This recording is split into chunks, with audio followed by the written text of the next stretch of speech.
여러분 안녕하십니까. 뉴스와이드 시작하겠습니다. 먼저 이란 상황이 심상치 않습니다. 생지옥이라는 표현까지 등장하고 있는데 세 분과 먼저요. 이 내용부터 살펴보겠습니다. 백승원 한국외대 중동연구소 전임연구원, 김종욱 전 민주연구원 부원장, 정광재 전 국민의힘 대변인 나오셨습니다. 어서 오십시오. 네, 예.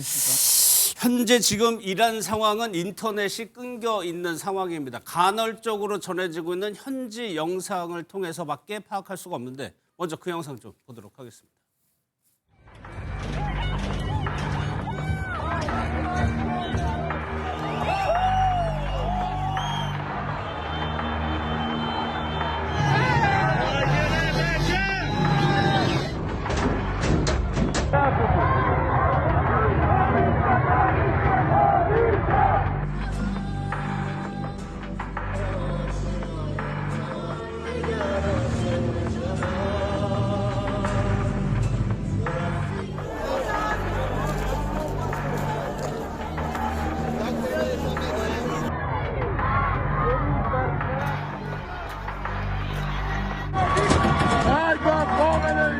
چند صد هزار انسان شریف روی کار آمده در مقابل کسانی که تخریبگرند جمهوری اسلامی کوتاه نخواهد آمد. 보신 것처럼 화면에 있는 아주 강경한 입장을 계속해서 내고 있지만 시위가 계속해서 확산하고 있습니다. 백승원 연구원, 지금 이란의 상황을 지금 굉장히 심각해 보여요. 현재 상황을 좀 어떻다고 봐야 됩니까? 예, 지속된 경기 침체 거기에다가 트럼프 행정부 2기가 시작되면서 시작된 그 절대 최대 압박 정책으로 인해서 이란 환율이 급락을 했거든요. 그랬죠. 그래서 그 급락을 해서 계속 우리가 임계점에 다다랐다 했는데 어떠한 전문가들도 그 임계점을 잘 몰랐었습니다. 왜냐하면 저항경제 체제로 워낙 구축이 돼 있었기 때문에. 그러나 이게 1달러당 135만 리알을 다 닿기 시작하면서 이제 임계점에 다다들어서 흔들리는 상황이다라고 보시면 될 것 같습니다. 그래서 처음에 원래 친정부 성향이었던 상인 집단에서 이제 더 이상 장사를 할 수 없다. 이 정도 환율이면 그러니까 물가가 너무 폭등을 해버려가지고. 폭등하고 환율도 해서 왜냐하면 환율이 있어야지 그 물건을 받아서 자기네들도 파는데 이렇게 되다 보니까 점포 폐쇄 시위를 시작한 겁니다. 그래서 처음에는 이러면 더 이상 우리가 상업 활동을 할 수 없다라고 해서 점포를 폐쇄하기 시작되니까 그것이 이제 단순히 그냥 경기 침체에 의한 시장 세력들의 시위가 아니라 그게 또 이제 그 시민 세력, 뭐 대학생들, 그다음에 또 친정부 성향이 강했던 노조들까지도 같이 참여를 하면서 반체제 시위까지 확산돼서 지금 확대 국면을 이렇게 돼 있고 그래서 이란 입장에서 이걸 막기 위해서 이것은 내란이다라고 규정을 하고 실탄으로 진압을 하면서 지금 인명피해가 늘어가면서 지금의 현 이란 시위 사태가 벌어지고 있다고 보시면 될 것 같습니다. 초반에는 돈을 지폐를 한 보따리를 가져가도 빵을 못 산다고 할 정도로 물가가 너무 올라가지고 못 살겠다라고 처음에 거리로 나왔는데 이제는 체제 전복까지 위협하는 상황이 된 거예요. 그러니까 거기다가 불을 지핀 게 정부가 그러니까 시위대를 향해서 발포를 하는 거죠. 네, 맞습니다. 그러다 보니까 사망자가 늘어나는 거고요. 이게 이렇게 보시면 됩니다. 이게 만약에 제대로 그러니까 정상적인 정부였다라고 한다면 시장 실패는 시장에 참여한 다양한 행위자들한테 이제 소위 말해서 그 책임을 물었을 겁니다. 그런데 지금 우리가 다 아는 것처럼 이란은 권위주의 정부 체제입니다. 그러니까 모든 경제 시스템이나 경제 체제가 국가 주도에서 이루어지는 거죠. 그래서 시장 정책의 실패는 이것은 정부 정책의 실패고 정부 정책의 실패는 결국은 통치 정당성을 잃게 가는 그런 과정으로 가기 때문에 이게 시장에서의 뭐 소위 말해서 경제 위기 때문에 시작된 경제 시위지만 이것이 이제 체제 전복, 체제에 대한 불만에 대한 시위까지 확장돼서 이렇게 지금 가고 있는 것이죠. 그래서 하메네이 신정 체제가 위협을 받고 있다는 얘기까지 나오는 건데 그러면 이란에서 이런 시위가 있었던 게 한두 번이 아닌데 2022년인가 히잡 시위? 그때하고 지금하고 비교하면 강도가 훨씬 센 겁니까? 네, 그렇습니다. 왜 그러냐면 시장, 소위 말해서 아까 모두에 말씀드렸던 것처럼 시장 세력들이 처음에 시작한 점포 폐쇄를 통해서 시작한 겁니다. 그러니까 이게 그냥 단순히 그냥 어떤 불만을 표시하는 게 아니라 임계점에 다다랐다. 더 이상 이 정도의 환율 갖고는 우리가 이런 시장 상황을 할 수 없다라고 이야기가 나오고 있는 상황인 것이고요. 그래서 그렇게 되면서 이제 또 한 가지가 뭐냐면 전국적으로 이제 확산이 됐습니다. 그리고 그 구호가 이제는 과거 1979년에 축출됐던 팔레비 왕이라도 데려와라. 우리는 그들 할 수 그렇죠. 있겠다라고 하는 네. 정도의 구호까지 나오면서 물론 이거는 좀 감정적인 구호고 이루어질 수 없는 일이긴 하지만 이렇게 되면서 전국적으로 확산이 됐고 또 한 가지 지금 복귀할 만한 사실은 이걸 진압하는 과정에서 이란 정부가 인터넷 차단은 종종 써왔던 방식인데 예. 이번에는 전방위적으로 거의 인터넷 연결률이 5% 이하로 떨어질 정도로 완벽하게 차단하면서 하고 있다는 것이 이전의 기존의 시위와는 좀 더 이것이 좀 폭발력 있게 진행되고 있다라고 볼 수 있는 그 바로미터라고 볼 수 있을 것 같습니다. 예. 속보 잠깐 볼까요? 내란 특검이요. 단전 단수 지시 혐의 이상민 전 행정안전부 장관에 대해서 징역 15년을 구형을 했다는 점입니다. 윤 전 대통령에 대한 구형이 내일로 일단 예정됐죠. 지난주에 못했습니다. 이상민 전 장관은 15년. 이것도 뒤에 한번 의미를 한번 짚어보도록 하겠습니다.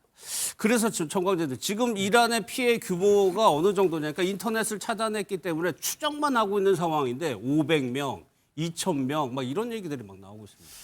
이런 그 대규모 사상자가 발생하게 되면 일단 정부 측에서는 사상자 수를 최소화시키려고 그렇죠. 노력합니다. 예. 그래서 지금까지 544명 정도가 사망했다. 이거는 이제 미국의 인권운동 기관에서 발표한 자료인데 아마도 이거보다 훨씬 더 많은 숫자의 사망자가 발생하고 있는 것 아닌가라는 것들을 속속 확인해 볼 수 있는 것 같습니다. 예. 최근에 뭐 들어오는 이란 현지의 영상이나 이런 것들을 보면 시신들을 좀 안치할 끔찍해요. 예. 곳이 없어서 체육관 같은 곳에 안치하고 있다라고 하는데 지금 여하튼 이란 정부에서는 이 피해 규모를 굉장히 축소시키려고 하고 있지만 네. 저는 뭐 이 규모를 과거처럼 그러니까 정보라든가 통신 기술이 열악해서 축소시킬 수 있었던 시기가 있었고 지금은 그렇지 않은 시기로 넘어왔다고 보거든요. 예. 아무리 뭐 인터넷이 차단됐다라고 하더라도 지금 적어도 뭐 한 2,000명 정도의 사망자는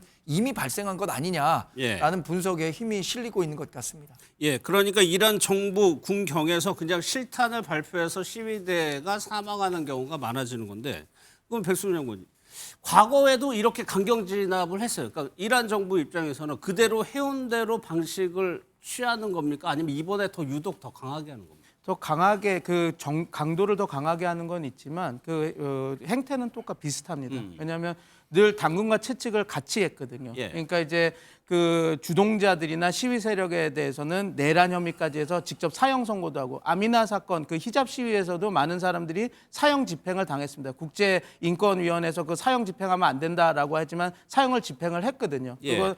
그거 늘 같은 행태입니다. 그러니까 그 시위에 대해서는 강력하게 제재를 하고 근데 지금 또 각 그 사람들마다 7달러씩 보조금을 대주겠다. 다양한 물품에 대해서 보조금 정책을 하겠다라고 하면서 또 얘기를 하고 당근책도 있고. 당근책도 있고 예. 커미티를 만들어서 위원회를 만들어서 지금 불만들이나 이런 것들을 직접 듣겠다라고 해서 당근책과 강경책을 항상 늘 같이 써왔는데 강경책은 항상 그 극단의 강경책을 썼습니다. 왜냐하면 그렇게 해야지 이런 시위 통제가 된다라는 그런 것들이 있기 때문에 예. 다 기소를 해서 행위자에 따라서 사형 선고도 다 해서 그 진압하는 과정에서도 사망자가 나지만 진압한 이후에서도 법적으로 그 소위 말해서 최고형을 다 이렇게 하는 그런 것들을 해왔기 때문에 특별히 다른 건 아니지만 조금 시위 규모가 커지기 때문에 피해자가 많이 늘어나고 있어서 그게 좀 더 강도가 강해져 보이는 거라고 보시면 될 것 같습니다. 예. 이란 정부에서는 일단 이런 나라 안의 상황을 외부에 최대한 못 나가게 차단하려고 하는 것 같긴 해요. 예, 뭐 지금 방식을 보면 독재 국가들이 하는 전형적인 방식이라 그렇죠. 생각이 드는데 예. 이제 공포 분위기를 조성을 한다. 시위를 하는 사람에 대해서는 처형을 할 수 있다라는 얘기를 하면서 공포 분위기를 조성하는 것이고 두 번째로는 정보를 통제하고 네트워크 연결망을 갖다 끊어버리는 게 가장 중요하거든요. 그러니까 예. 외부에서 지금 이란 내부의 사정을 다 안다면 국제사회의 압력이라고 하는 것이 대단하게 형성될 수밖에 없는 상황이고 내부에서도 이 시위 자체가 어떻게 형성되는지에 대해서 정보를 공유하게 되면 예. 훨씬 더 큰 흐름들이 만들어지는데 이걸 차단하는 형태의 작업을 하고 있기 때문에 저는 이것은 뭐 전형적인 방식이라는 생각이 들고 하지만 이게 단순하게 먹힐 것인가 저는 시간이 지나면 여기에 맞게 소위 이란이든 독재국가에 있는 국민들이 그런 네트워크를 다시 또 만들어내거든요. 대응하는 방식이. 네, 그렇죠. 예. 또 국제사회 같은 경우도 여기에 대한 도움을 줄 거라는 생각이 들기 때문에 예. 저는 이건 미봉책에 좀 지나지 않을까라는 생각이 들긴 합니다. 그렇죠. 그래가지고 미국에서 위성 서비스 뭐 얘기가 나오는 부분인데 배경고님 여기 시위대에서 이제 앞서 말씀 팔레비 왕조의 구호가 나온단 말이에요. 그러니까 일단은 그 가능성을 떠나서 다시 왕조 시대의 얘기를 한다. 그러니까 그 왕조가 있었을 때는 어땠길래 다시 그때 얘기가 나오는 거고. 왕조 시대에는 뭐 우리가 다 아는 것처럼 뭐 디스코텍도 있었고 왜냐하면 친미 국가고 친서방 국가였기 예. 때문에 뭐 푸조나 그런 생산 라인들도 다 있어서 그 프랑스 자동차들이 다 그 테헤란 시내에 깔려 있었고 그 다양한 어떻게 보면 그 아프가니스탄에서도 보여줬던 카불에서 그 탈레반 정권이 되기 전까지 여성들이 미니스커트 입고 되게 활발한 그런 분위기의 그런 향수들이 다 있죠. 그래서 예. 그런 향수들 때문에 자꾸 팔레비를 소환하는 건데 제가 볼 때는 팔레비가 소위 말해서 수권 능력이 있는 그 조직을 갖고 있는 것도 아니고 예. 지지자가 있는 것도 아니기 때문에 그냥 이건 어떤 구호로서 이렇게 지켜보는 것이 더 좋을 것 같습니다. 그러니까 상징적으로 이런 자유를 원한다는 맞습니다. 의미에서 사실 팔레비 왕조가 축출된 지 오래됐잖아요. 그러니까 내부 세력이 없다는 얘기죠. 전혀 수권 능력이 없다고 보시면 되죠. 예. 그러니까 마두로 대통령을 체포했을 때 마차도를 왜 뭐 야권 지도자를 안 하느냐. 여기서도 내부 정치적인 기득권들이 있을 거 아니에요. 군부도 있을 수 있고 종교단체도 있을 수 있고. 예. 그러니까 당장에 그거 보고는 힘든 것 같아요. 맞습니다. 제가 볼 때는 뭐 지금 상황에서 그렇게 접근했을 때, 그러니까 특히 이란이라고 하는 것이 중동 지역에 존재하는 상황이기 때문에 이 부분에 대해서 잘못 접근을 했을 때는 관리 자체 불확실성들이 높게 커질 수밖에 없는 상황이거든요. 그렇죠. 예. 근데 그런 불확실성이라고 얘기하는 건 미국 입장에서도 미국 마가가 뭡니까? NSS 그 국가안보 전략에서 우리가 너무 글로벌한 것에 개입했기 때문에 문제가 많다고 제기를 해서 그런 것들을 하지 않겠다고 얘기했는데 예. 우리의 앞마당인 베네수엘라까지는 충분히 이해할 수 있어. 그리고 거기에는 분명히 이익이 있잖아. 석유라고 얘기하는. 근데 이란을 갔을 때 우리가 유지해야 될 달러 패권과 공급망을 확보하는 문제와 관련해서 오히려 석유 가격이 앙등하게 되면 인플레이션이 올 수밖에 없고 미국으로 인플레이션이 부담이죠. 오게 되면 미국 이번에 11월 달에 있는 중간선거에서 소위 지금 트럼프 대통령이 매우 안 좋은 상황으로 갈 수밖에 없기 때문에 예. 저는 일정한 수준에서 타협을 하면서 봉합을 하는 국면도 갈 거라는 생각이 들긴 합니다만 예. 또 이제 일부에 있는 사람들이 베네수엘라 성공에 좀 환호를 하면서 야 이거 더 가볼 수 있을 거 아니야라는 생각이 들어서 그린란드까지 가기 위한 중간 거점으로서 어떤 이란 문제에 대한 적극적 개입을 생각할 수도 있을지 모르겠습니다만 예. 미국도 국제정치와 국제정치 전략을 잘 아는 상황인데 예. 이란 문제에 대해서 정확한 계획 없이 접근한다고 얘기하는 건 제가 볼 때는 오히려 미국에게 어떤 문제로 다가올 수 있기 때문에 예. 저는 일정한 수준에서 봉합 국면으로 가지 않을까. 근데 문제는 그 기간 동안 이란에 있는 국민들이 그렇죠. 얼마만큼 피해를 받을 것인가. 이 문제를 최소화하는 게 가장 중요하겠죠. 미국의 셈법을 보기 전에 하나만 좀 짚어 넣어볼게요. 상징적인 장면, 여성이 왜 이란 같은 데 히잡을 쓰잖아요. 히잡도 안 쓰고 하메네이 사진으로 담배를 불 붙이는 영상이 있었어요. 이게 이란 내에서는 어떤 의미를?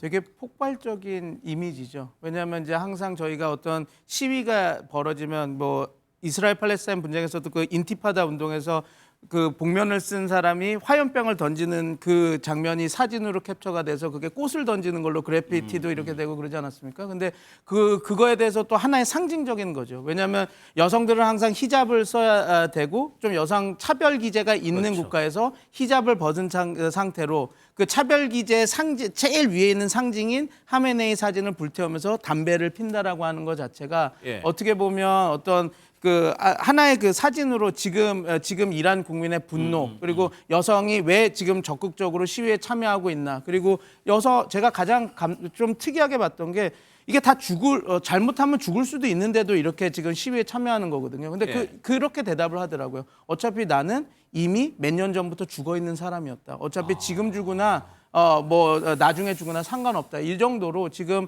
갈급한 마음이 지금 이란 국민들의 갈급한 마음이 지금 드러나고 있는 거라고 보면 예, 될 것 같습니다. 히잡을 벗고 하메네이 사진을 불태우는 모습입니다. 그렇다면 미국은 어떤 판단을 내릴 것이냐? 트럼프 대통령은 아주 강하게 경고를 했지만 실제로 군사적 타격까지 이어질지 일단 트럼프 대통령의 말을 좀 들어보겠습니다. We will get involved. We'll be hitting them very hard where it hurts. But we're looking at it very seriously. The military is looking at it. And we're looking at some Very strong options. We'll make a determination. Do you think they want to engage diplomatically? They do. Yesterday, the leaders of Iran called. They want to negotiate. I think they're tired of being beat up by the United States. Iran wants to negotiate, yes. Negotiate what? We may meet with them. 그래서 군사작전이 임박한 거 아니냐는 얘기가 나왔는데 오늘 오전에 트럼프 대통령이 이란 정부에서 연락이 왔다는 겁니다. 그러니까 백승훈 현재로서는 일단 이란하고 대화를 하겠죠. 네. 지금 저희가 한 가지 놓치면 안 되는 게 모든 지금 언론이 이란이 무너질 거다. 그리고 트럼프가 그 이란이 무너지는데 트럼프 대통령과 미국 행정부가 그러니까 이란이 무너지는데 힘을 보탤 거라고 하는데 놓치는 부분이 있습니다. 예. 이때가 가장 트럼프 입장에서는 받기 좋은 협상안을 받을 수 좋은 상황인 거죠. 협상의 위치가 가장 높은 거죠? 협상력이 가장 높은 상황. 이란 입장에서는 지금 끝까지 미국과 협상에서 그 핵 협상이나 이런 것들이 막혀 있었던 것 중 하나가 그 미사일 그 사정거리를 줄이는 거에서 계속 이란은 반대하고 있었거든요. 왜냐하면 이게 마지막 자기네들의 생명줄이라고 생각하는 겁니다. 탄도 미사일이나 이런 그 미사일로 이스라엘을 공격할 수 있는 사정거리, 중동 내 미군 기지를 타격할 수 있는 능력을 우리가 지키고 있어야 그래도 우리가 최소한 보호망을 가질 수 있다라고 생각했는데 트럼프 대통령은 너네들 경제 제재를 원해? 그러면 핵 협상 플러스 미사일 사정거리 이런 것들을 다 줄여서 와. 그럼 우리가 경제 제재 풀어주는 거 생각해 볼게라고 협상을 하고 있었거든요. 예. 만약에 이때 이란이 그래 미사일 사정거리도 줄이고 미국 입장에 원하는 거를 다 해줄게라고 하면 지금 말씀해 주신 것처럼 그린란드 가기 전에 베네수엘라 문제 해결하고 이란 핵 문제 해결하면서 탄도미사일도 줄이고 내가 이런 대통령이야 힘 받아서 그린란드 간다 이렇게 할 수 있는 그림이 그려지기 때문에 우리가 놓치면 안 되는 게 트럼프 행정부 입장에서는 가장 협상을 받기 좋은 상황입니다. 그래서 저희가 계속 이란이 무너지고 이런다라고만 보는데 정말 트럼프 행정부의 성향상에서는 충격적인 협상을 받으면서 하메네이도 좋은 사람이었다. 협상할 수 있다라고 이렇게 딱 되면 지금 저는 걱정하는 게 말씀해 주신 것처럼 그러면 지금까지 반정부 시에 뛰쳐나왔던 사람들은 어떻게 될 것인가? 만약에 이렇게 협상이 맞으면 그런 것들도 저희가 한번 생각해 봐야 될 지점이라고 저는 생각합니다. 그러니까 베네수엘라 마두로 사례하고는 많이 좀 다릅니다. 이란은 여기에 대해서 미국이 어떻게 할 것인가. 또 하나 정거제됩니다.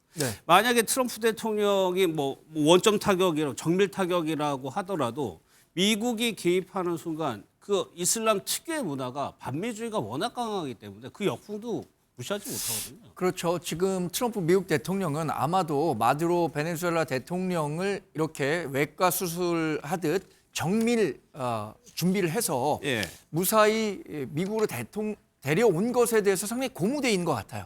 근데 지금 이란의 상황은 완전히 다르죠. 그리고 지금 트럼프 미국 대통령으로서는 중간 선거를 앞두고 있는데 전통 지지층이라고 할 수 있는 마가는 트럼프 미국 대통령이 공약했었던 고립주의를 지지해왔던 겁니다. 중동과 같은 지역에 많은 군사력을 동원해서 미국의 국력을 허비한 것에 대해서 반대 목소리를 내고 있는 강력한 지지자들의 지지를 반대해 가면서까지 지금 이란에서 얻을 수 있는 실익이 크지 않을 것이다라고 판단할 가능성이 크고 앵커께서 지목하신 것처럼 이슬람에는 반미 정서가 분명히 있단 말이에요. 또 여기에 반이스라엘 정서도 있는데 이스라엘도 지금 이란의 이런 정국 불안정을 겨냥해서 레짐 체인지까지 시도하려는 움직임이 있단 말이에요. 이것과 엇물렸을 때 과연 본인들이 개입하는 것이 지금 자발적인 이란 시민들의 시위를 오히려 더 그 시위 동력을 떨어뜨리는 것 아니냐라고 판단할 가능성도 있기 때문에 실제적인 미국의 어떤 조치들이 나올 것이다라고 보는 분들은 많지는 않은 것 같습니다. 베네수엘라 같은 경우에는 석유와 중국 견제라는 아주 구체적인 이득이 있기 때문에 그랬는데 이란은 좀 다르다는 얘기죠. 근데 변수가 이스라엘이 될 것 같습니다. 이스라엘이 어떻게 미국과 얘기를 하느냐. 이스라엘 얘기도 한번 들어보겠습니다. ישראל תומכת במאבקם לחופש ומגנה בתקיפות את מעשה הטבח ההמוני באזרחים חפים מפשע. כולנו תקווה שהאומה הפרסית תשתחרר מקרוב מעול העריצות, וכשיום זה יגיע, ישראל ואיראן יחזרו להיות שותפות נאמנות בבניית עתיד של שגשוג ושלום לשני העמים. 그러니까 백소영 변수가 이스라엘은 명확해요. 이란의 정권을 추출하는 목표란 말이에요. 그러면 과거에 그 이란 핵시설 타격도 그렇고 네타냐후 총리하고 트럼프 대통령이 친하단 말이에요. 혹시 이스라엘이 개입을 해서 이것이 다른 방향, 더 확전 양상으로 갈 가능성은 어떻습니까? 우리가 늘 정치권에서도 얘기가 나오는 거가 있죠. 안티테제만으로선 정권 교체가 일어날 수가 없습니다. 예. 지금 정권 교체라고 이야기를 우리가 하는데 카메네이와 소위 말해서 벨리알 파기 시스템, 소위 말해서 신정 민주주의 체제를 바꿀 수 있는 그런 세력과 아니면 그런 리더와 그런 세력들이 있어야 되는데 지금은 그런 세력이 전혀 없습니다. 대한 세력이 있어요. 대한 세력이 지금 없는 상황입니다. 그러면 당연히 카메네이를 축출하거나 잡아서 데려올 수는 있겠죠. 그다음에 그다음에 then what? 그다음에는 어떻게 할 거냐는 문제가 이렇게 남아 있는 겁니다. 그래서 그 대한 세력이 없기 때문에 하기 어려운 점. 예. 근데 또 한 가지 이게 있습니다. 지금 말씀을 잘 해주셨지만 이스라엘이 너무 적극적으로 개입을 하게 된다면 아마 이란 국민들이 갖고 있는 트라우마가 하나가 있습니다. 1950년도에 벌어졌던 그 모사데크 총리 축출 사건. 그러니까 그분이 이제 국수주의적인 총리라서 그 석유를 다 국영화를 시켰거든요. 그때 당시 미국과 영국이 이건 우리 국익에 반하니까 이 사람을 축출하기 위해서 비밀 작전을 해서 축출을 하고 팔레비 왕정을 다시 복권을 시켰습니다.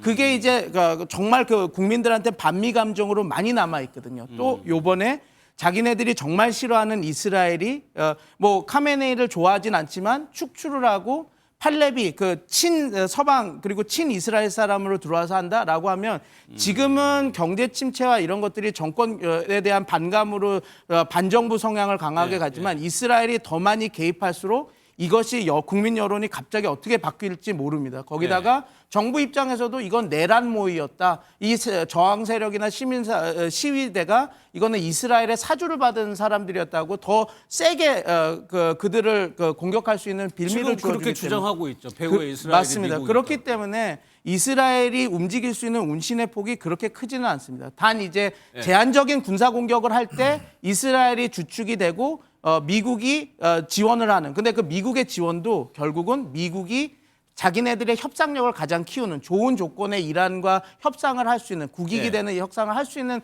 그 정도까지가 되지 그 이상이 될까는 과연 지금 트럼프의 돈로 독트린에서 그렇게까지 이렇게 정책을 입안할까는 조금 회의적입니다. 네, 마지막으로 그러면 중요한 거는 지금 이란 주민들의 사상이 이제 더 이상 확대되면 안 될 것 같은데 지금 이란의 상황이 진정될 기미는 현재까지 또 안 보이잖아요. 지금은 쉽지는 않을 것 같습니다. 근데 지금 제가 연락을 취하는 쪽은 다 테헤란 쪽이라서 제가 근데 테헤란 쪽은 상대적으로 많이 뭐 물론 그들도 조심히 얘기하는 거는 있긴 하지만 안정화가 돼 있는 상태로 보이거든요. 그래서 이게 지금은 잘 모르겠습니다. 지금 지방이나 이런 곳에서 사상자가 많이 나오긴 하는데 저는 이렇게 해서 지금 가장 큰 경제 이 소요 사태가 만들어진 이유는 경제 위기였거든요.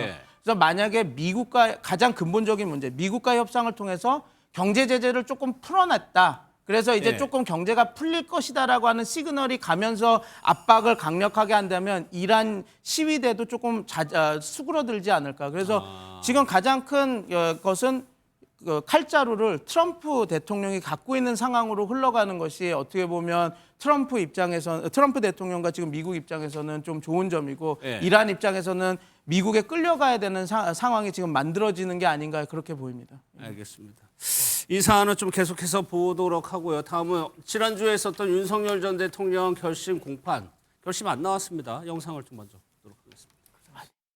계속해서 지금 윤석열이 이런 식으로 말을 해버리면 저희도 특검보 박옥수가 검사 서성광이가 이렇게 하겠습니다. 전두환 역사적인 임무를 통해서 계엄을 하겠다? 그건 불가능한 내용입니다. 구승기 검사입니다. 중간에 끊어서 죄송한데 지금 읽는 속도가 너무 느리셔서 뭐 제안을 하자는 게 아니라 읽는 속도만 좀 빠르게 해주셨으면 좋을까 싶습니다. 제가 빨리 하면 혀가 짧아서 말이 꼬입니다. 못 알아듣게.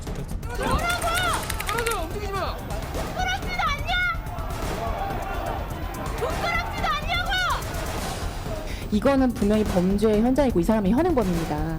그리고 근육물 탈취라는 것은 미국의 경우에는 현장에서 사살해도 할 말이 없는 범죄에 해당하기 때문에 지금 이 사건에서 가장 중요한 윤석열 대통령의 변론을 모두 비몽사몽인 상황에서 그 중요한 변론을 하라는 것은 네, 두 분 더 나오셨습니다. 이승훈 민주당 전략기획부위원장, 서정욱 변호사 나오셨습니다. 오십시오. 예. 저희가 영상으로 요약을 하기도 했는데 참 지난주 금요일 재판에서 다양한 방법들이 이거는 시간을 끌기 위한 목적으로 보이는 다양한 방법들이 등장을 했어요. 근데 이게 지금 보시면 황당하시잖아요. 예. 그 이전에 공개가 안 될 때는 더 황당했어요. 왜냐면 그때 그 공개가 안 됐을 때 거기를 방청했던 참여했던 기자들 얘기를 들어보면 가관입니다. 돗대기 시장도 그런 돗대기 시장이 없습니다. 뭐 지금은 제가 볼 때 거기에 비하면 상당히 양호한 편이다라고 판단이 든 정도의 상황이니까. 네, 그렇죠. 여기에 비하면. 그래서 그러니까 일관되게 직위원 재판부에서 벌어졌던 윤석열 측 또는 김영현 측 변호인단들의 행태는 계속 저래왔다라고 보이는 거고요. 그래 왔던 이유 중에 하나는 계속 재판을 지연시키면서 정치 재판의 형태로 계속 가려고 했던 측면들이 컸던 거죠. 그리고 결론적으로 그런 거죠. 어차피 이 재판은 내란 우두머리 재판이기 때문에 유죄가 나오게 되면 결론적으로 사형 아닌 무기징역 둘밖에 나올 게 없다. 그렇다면 본인들이 이렇게 계속 정치적으로 재판정을 통해서 공개적으로 떠들므로써 본인들이 사형을 받는다고 하더라도 정치 재판에서 탄압받는 이미지를 만들어낼 수 있겠죠. 그러니까 형량을 따질 필요가 없으니까. 그렇죠. 그리고 자기를 중심으로 해서 국민의힘 또는 극우 보수층 같은 경우를 결집할 수 있는 힘이 될 수 있다는 생각이 들고 계속 국민의힘 내부에서는 좀 내란 세력과 절연해야 되는 거 아닌가라는 얘기를 들을 때마다 그 절연 세력과도 같이 연결하기 어렵게 만드는 저는 그런 판을 만들기 위한 매우 정치적인 접근이 아닌가 이렇게 생각이 듭니다. 실제로 이제 이하상 변호사 같은 경우는 유튜브에 나와서 그런 의도를 드러낸 것 같습니다. 그 얘기도 한번 좀 들어보도록 하겠습니다. 아주 유연하게 능숙하게 대처를 우리 권 변호사가 잘했습니다. 그렇게 하는 겁니다. 원래 딱 제압을 했죠. 우리 권혜윤 변호사가 내가 말을 빨리 하면 혀가 짧아서 말이 꼬인다. 들어라. 이거 얼마나 멋있습니까? 너무나 잘했죠. 우리 권혜윤 변호사가 너무 자랑스럽습니다. 윤 대통령께서 저희들 보시면 격려 많이 해주십니다. 김진희 변호사 그 변론할 때 특별히 찾아가셔서 또 격려를 해주시더라고요. 올해 변론을 해서 대통령 변호인단의 변론이 방해된 것이 아니냐 이렇게 생각하실 수 있는데 그렇지는 않습니다. 시간을 확보해서 변론했기 때문에 대통령 변호인단이 매우 감사한 상황이었죠. 왜냐하면 풀데이를 얻었으니까요. 이하상 변호사는 김영현 전 장관 변호인이고 뒤에 이제 윤석열 전 대통령 변호인이 따로 있는 거예요. 서정 변호사 여기서 이제 그런 표현이 있더라고요. 해야 할 일을 완수했다. 그러니까 애초에 계획을 세우고 들어갔다는 거 아니에요? 뭐 저는 이제 그 김용현 장관 변호인들이 저렇게 유튜브에서 계속 그 변호와 관련해서 이렇게 방송하는 거 있죠. 이게 그 상당히 저는 부적절하다. 이게 도움이 안 될 거예요. 이렇게 봅니다. 그러나 중요한 게 재판 진행도요. 이렇게 하면 안 돼요. 제가 이재명 대통령이 옛날에 선거법 재판했죠. 1심 때요. 날짜가 서정조사를 8월 10일 2024년 8월 10일 하루 종일 서정조사하고요. 그 다음 기일 8월 23일 날 피고인신문하고요. 그 다음에 9월 6일 날 구형하고요. 최후 진술하고 이재명 대표 선거법 그 김문기 몰랐다 백현동 그 간단한 걸요.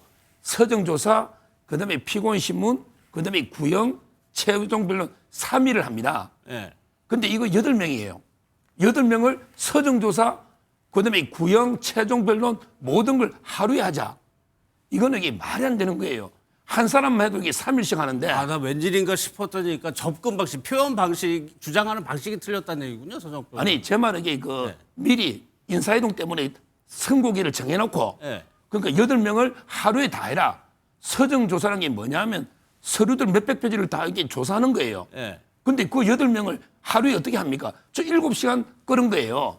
제 말은 이게 유튜브 방송에서 막 하는 표현은 부적절하지만 서정조사는 원래 이게 하루를 하는 거예요, 한 사람이. 그러면 이게 8명이잖아요. 그러면 이게 따로따로 하루를 줘야 되는데 윤 대통령 그러면 10분 하고 끝내십시오. 이럴 겁니까, 최후 진술? 역사적인 재판입니다. 이렇게 해서는 안 된다는 거예요.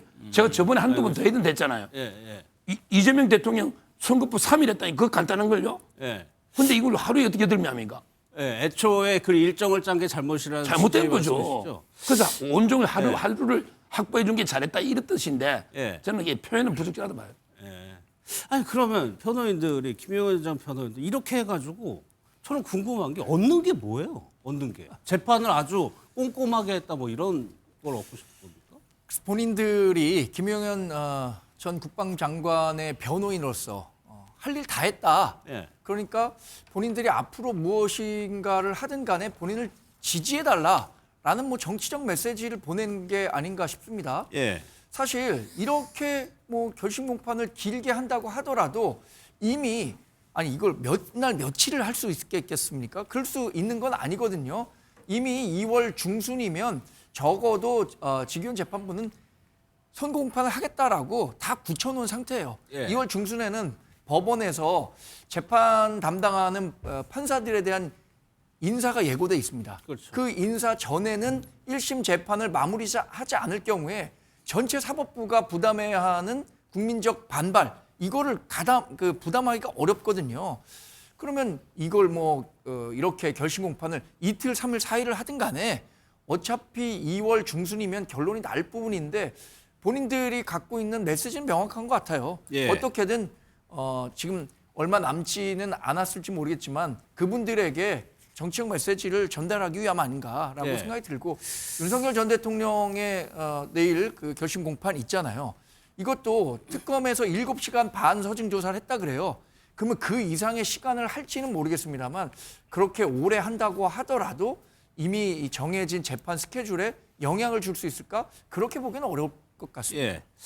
보수 언론에서도 상당히 비판적으로 그 지난주 상황을 보고 있는데 이제 특검 앞서 보신 영상에 특검에서 좀 읽는 속도 좀 얘기하죠. 빨리 읽어달라는 취지의 요구에 대해서 혀가 짧아서 빨리 하면 혀가 꼬인다 이렇게 한 거를 잘했다고 하고요. 윤 전 대통령도 이런 모습을 보고 뭐 전원이긴 합니다. 격려해줬다고 얘기하고 있거든요. 뭐 윤석열 전 대통령이 충분히 그럴 수 있을 것 같아요. 네. 뭐 혀가 꼬여서 천천히 하든 빨리 하든 그거야 뭐 큰 의미가 없는 얘기잖아요. 근데 이분들 보면 김용현 전 장관의 변호인 보면 목적이 있어야 되는 거잖아요. 시간을 끄는 목적이. 네. 제가 봤을 때 무죄 가능성이 없다라고 본인도 판단하는 것 같아요. 이건 내란 아닙니다. 국헌문란 목적이 없습니다. 이게 무슨 폭동입니까? 라고 하면서도 무죄가 나올 수 없다는 걸 아는 거죠. 네. 그리고 유죄가 나오면 윤석열 전 대통령이나 김용현 전 장관이나 다 최소 30년, 20년 이상 나올 거 아니겠습니까? 네. 최소한. 그러면 이분들이 100세가 돼요. 100세가. 예. 그러면 결국에는 결론에 관심이 없는 거예요. 그러면 이 사람들은 어차피 이 지금 재판 과정이 공개가 되잖아요. 국민들이 다 보잖아요. 그런데 이하상 변호사가 윤석열 대통령에 대해서 왜 윤석열이라고 하냐라고 싸우니까 지지자들이 열광을 해요. 예. 그래서 자신의 진격의 변호사들 유튜브에 뭐 돈을 막 주겠죠. 돈을 전달해 주겠죠. 그리고 김용현 전 장관이나 윤석열 전 대통령의 영치금도 몇 억씩 들어왔다는 얘기가 있어요. 예. 근데 이런 것들이 계속 흥행이 되면 계속 들어올 거 아닙니까? 예. 통장에 돈도 쌓이고 감옥에서 하는 것도 없는데 이 사람들은 돈도 벌고 방송에도 많이 출연하는 것과 같은 황당한 꼴이 된 겁니다. 예. 그래서 제가 봤을 때는 이분들은 정치적으로 선전선동을 통해서 자신의 정치적 이득도 얻고 예. 굉장히 유명세도 타면서 결과적으로 국민들을 혹세무민하고 있는 건데 예. 이런 것들을 너무 즐기고 있다. 그리고 결과에 연연하지 않는다. 예. 그래서 지금 윤석열, 김용현 전 피고인은 이걸 즐기고 있지만 다른 피고인들을 떨고 있을 거예요. 아니 저 두 분 때문에 내가 지금 판사님이 열받아서 형을 그들은 어떻게 정치적 이익 따지고 뭔가 할 게 없고. 그렇죠. 그분들은 지금 형을 적게 받아서 빨리 나가서 가족에게 돌아가고 싶은데 돌아갈 수 없다는 현실이 안타까운 거죠. 예. 지기현 판사는 내일은 무조건 끝내겠다고 약속하겠다 이렇게까지 얘기를 했는데 저번 재판을 보면 과연 내일은 끝낼 수 있을까 싶기도 한데요. 얘기를 또 먼저 들어보도록 하겠습니다. 우리가 검사장한테 준 의무가 있습니까? 예, 그리고 이하상 변호사님, 아유, 맞아. 재판도 끝나가는 마당에 뭐 이렇게 또. 그러니까요. 그때만 기다리는 거 갖고 저렇게. 이하상 변호사님. 저희 하루 동안 이거 한 겁니다. 하루 동안 이렇게 하는 게 불가역적인데요. 그러니까 근데 프로랑 아마추어 차이는 프로니까 하는 건데요. 프로는 근데 징징대지 않습니다. 그러니까 그런 말씀. 저희들이 징징댔습니다. 이하상 변호사님. 예, 아니 지금 그 말씀이 징징대는 거죠. 김용현 피고인 쪽에서 전반적인 얘기를 겹치는 부분을 좀 쫙 하고 계시거든요. 의미 없는 내용을 쭉 읽고 있다라는 식으로도 저는 읽혀졌고 저 불쾌하셨으면 너무 죄송합니다. 100% 제 잘못입니다. 저 입이 10개라도 드릴 말씀이 없고. 그렇다고 해서 직위원이 우리 편이냐? 그건 절대 아닙니다, 여러분. 저런 말에 속아서는 안 됩니다. 끝까지 싸워야 됩니다.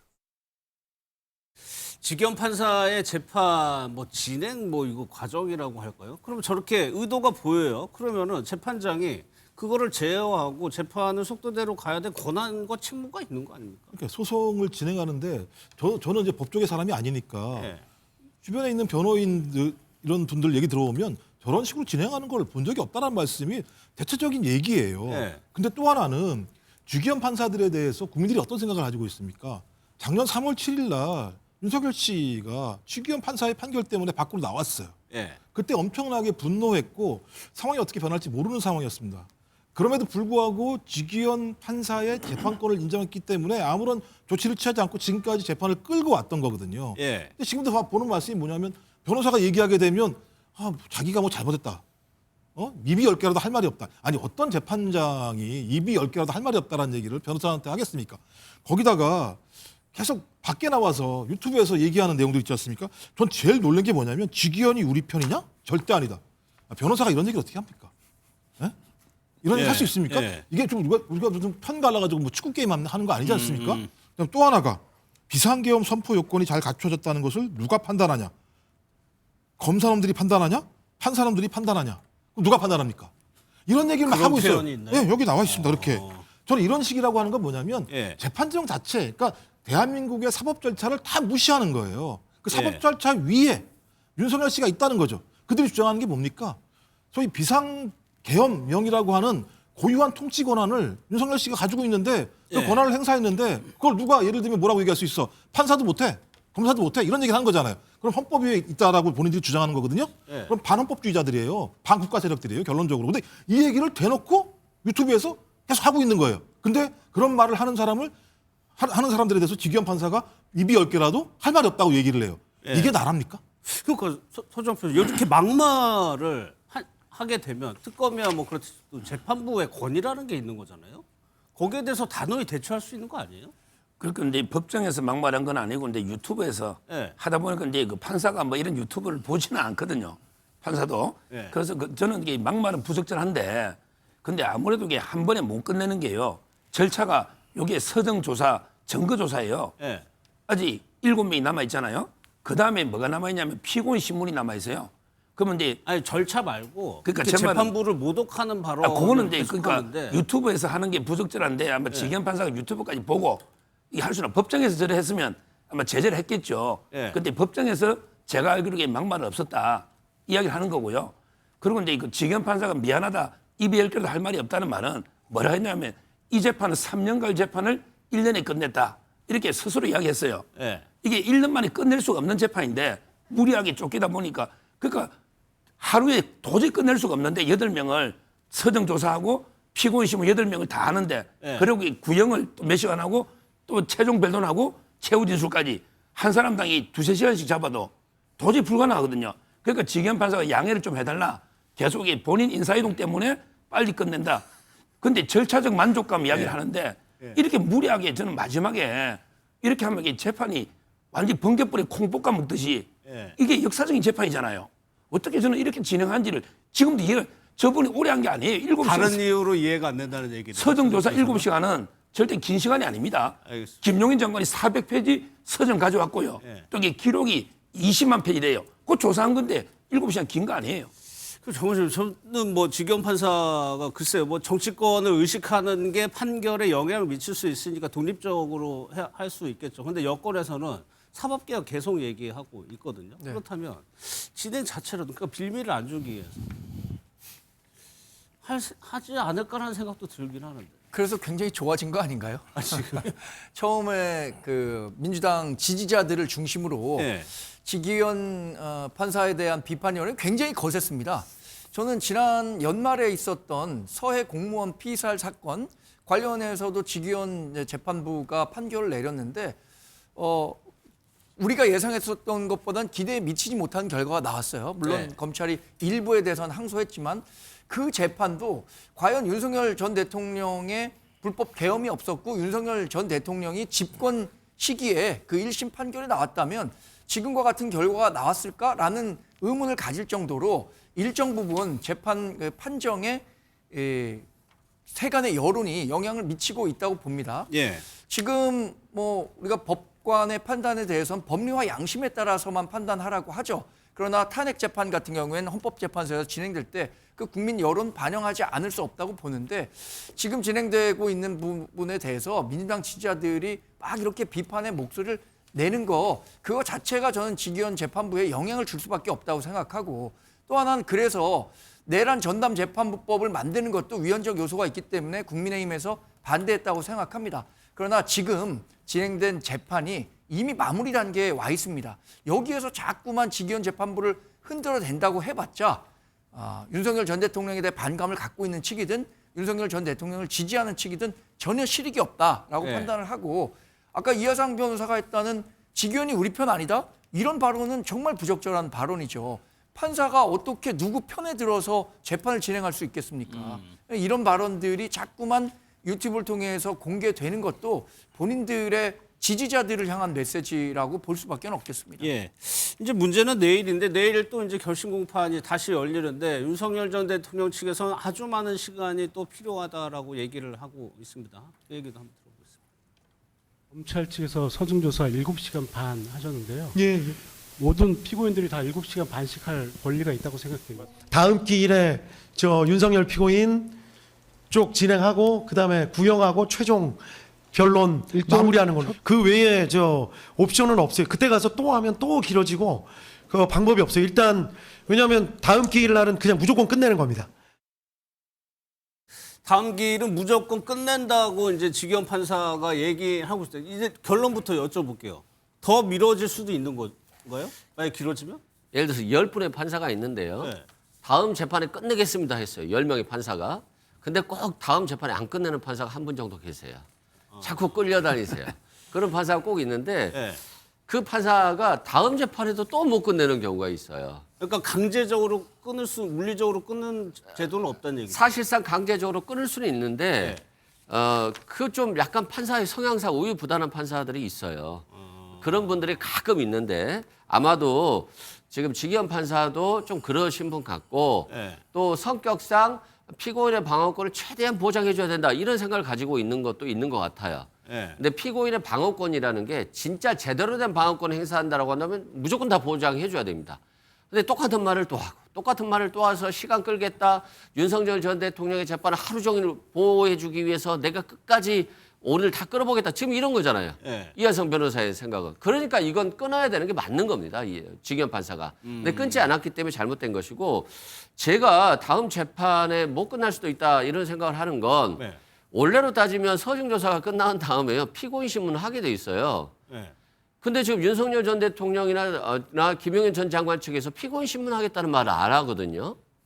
미리 하면 또 거기에 대해서 소송 지휘를 할까 봐 미리 안 했다가 다음 재판에 저희들 피고인 신문 하겠습니다라고 나올 수도 있을 것 같아요. 근데 피고인 신문은 서중 조사보다도 소송 지휘권 행사가 더 어려울 수도 있어요. 변호인이 피고인한테 질문하는 시간이니까요. 계속해서 질문하면 되니까. 그런 측면에서 저는 좀 더 끌 가능성도 있는 것 같은데 문제는 이분들이 괘씸죄를 생각하지 않기 때문에 판사들 괘씸죄하면 좀 무서워요. 정말. 한 5년 때릴 거예요. 판사가 너무 소송을 함부로 하고 막말하고 변호사 가면요. 한 7년 때릴 수도 있거든요. 근데 그것 때문에 7년 때렸다는 것을 당사자들이 알 수 없는 거 아니겠습니까? 그래서 주의해야 되는 것인데 이분들이 형량에 관심이 없다는 측면에서는 다음 재판도 안 끝날 가능성이 조금 있지 않나 싶습니다. 그러니까 형량으로 좀 무언의 좀 압박 같은 거를 하는 건데 그게 전혀 안 먹히는 상황이라는 거죠. 이하상 변호사가 뭐라고 했냐면 윤 전 대통령 측 변호인단도 고마워한다고 그랬어요. 그러니까 그날 윤 전 대통령이 이제 풀데이라는 표현을 썼는데 하루 종일 윤 전 대통령 측에서 그 시간을 활용할 수 있는 시간을 자기네들이 벌어줬다는 얘기는 그렇게 하겠다는 거 아니에요? 그러니까 제가 볼 때는 시간 끌기 외에는 없다는 거예요. 새로운 게 없어요. 뭐 말한 것처럼 새로운 증거가 있어서 내가 한 행위 자체가 내란에 해당되지 않아라고 하는 증거를 가져온다고 한다면요. 그래? 어떤 증거야? 한번 들어볼게라고 얘기할 수 있는 거잖아요. 작년부터 지금까지 일관되게 한 얘기는 뭐냐면 이건 고도의 통치행위이기 때문에 누구도 판단할 수 없다라고 하는 얘기를 하고 있는 거고 2시간짜리 계몽령이다라고 얘기하는 거고 그러니까 어떤 새로운 것이 존재하지 않는데 그 내용을 가지고 계속 반복적으로 얘기하고 있다라고 하는 건 그냥 시간을 끌고자 하는 것밖에 아니다. 아니 네. 여기 다 변호사분들 계시니까 아시잖아요. 또 동일한 내용을 계속 반복적으로 하면 판사도 마찬가지지만 지치죠. 저 내용이 무슨 의미가 있습니까? 그러니까 법 기술을 가지고 끊임없이 자기의 재판을 연장하려고 하는 의도가 뭐냐. 실익이 없다고 얘기하잖아요. 따지고 보면. 실익이 없는데도 이렇게 하는 이유는 재판을 통해서 증거 재판을 통해서 본인이 판단받겠다는 게 아니라 정치 재판을 통해서 또 다른 이득을 얻겠다라고 하는 의도가 아니고는 예. 이걸 해명할 수 없는 거라고 한다면 본인들은 여전히 이 죄에 대해서 동의하지 않는 것이고 나중에라도 이런 나의 법정에서의 발언을 가지고 정권이 바뀌든 뭘 하든 상관없이 그 세력들의 힘의 중심이 돼서 사면복권 받겠다라고 하는 의도밖에 없다라는 판단이 든다면 예. 저는 이제 시대의 재판이 되는 거죠. 적어도 대한민국에서 최초로 친위구 재타가 벌어졌습니다. 그리고 내란을 통해서 유죄 판결이 전 나올 가능성이 되게 높다고 생각을 하고 그러면 사형 또는 무기징역이 나오는 상황인데 자기가 그 이후에 사면복권 내기 위해서 정치적 행위로 재판정을 갖다가 활용했다는 얘기를 듣게 되면 예. 처음부터 그것처럼 치욕적이고 그것처럼 대한민국의 주권을 유리하는 행위가 어떤 없다는 생각이 들기 때문에 예. 저는 뭐 그런 걸 아는 사람이라면 저렇게 안 했겠죠. 답답한 마음뿐입니다. 근데 시간 끌기라고 하는데 제가 시간 끌기 뭔지 한번 예를 들어 보면요. 이재명 대표가 그때 대장동 재판할 때요. 판사가 바뀌거든요. 예. 그러면 이게 변론을 갱신을 해야 돼요. 보통 하루에 그냥 동의합니다가 갱신하거든요. 근데 이재명 대표 변호인이 기존 정인들 걸 다 녹음을 다시 틀어가지고 들어보자 해가지고요. 판사 바뀌가 변론만 바꾸는데 재판 한 10번 이상 한 몇 달 동안 했어요. 예. 이게 시간 끄는 거예요. 그리고 이게 아까 선거법 있죠. 이것만 이게 증거조사 하루, 그다음에 또 자기 피고인 신문 하루, 그다음에 구형 변론 하루, 3일 하자. 예. 이런 게 시간 끄는 거예요.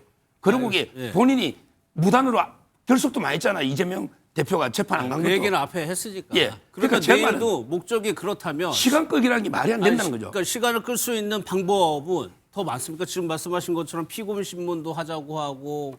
피고인 신문은 이 법에 정해진 예. 피고인의 권리입니다. 그러니까 내일도 안 될 가능성이 그렇죠. 있어요? 피고인 신문은 1인당 한 7시간 해야지.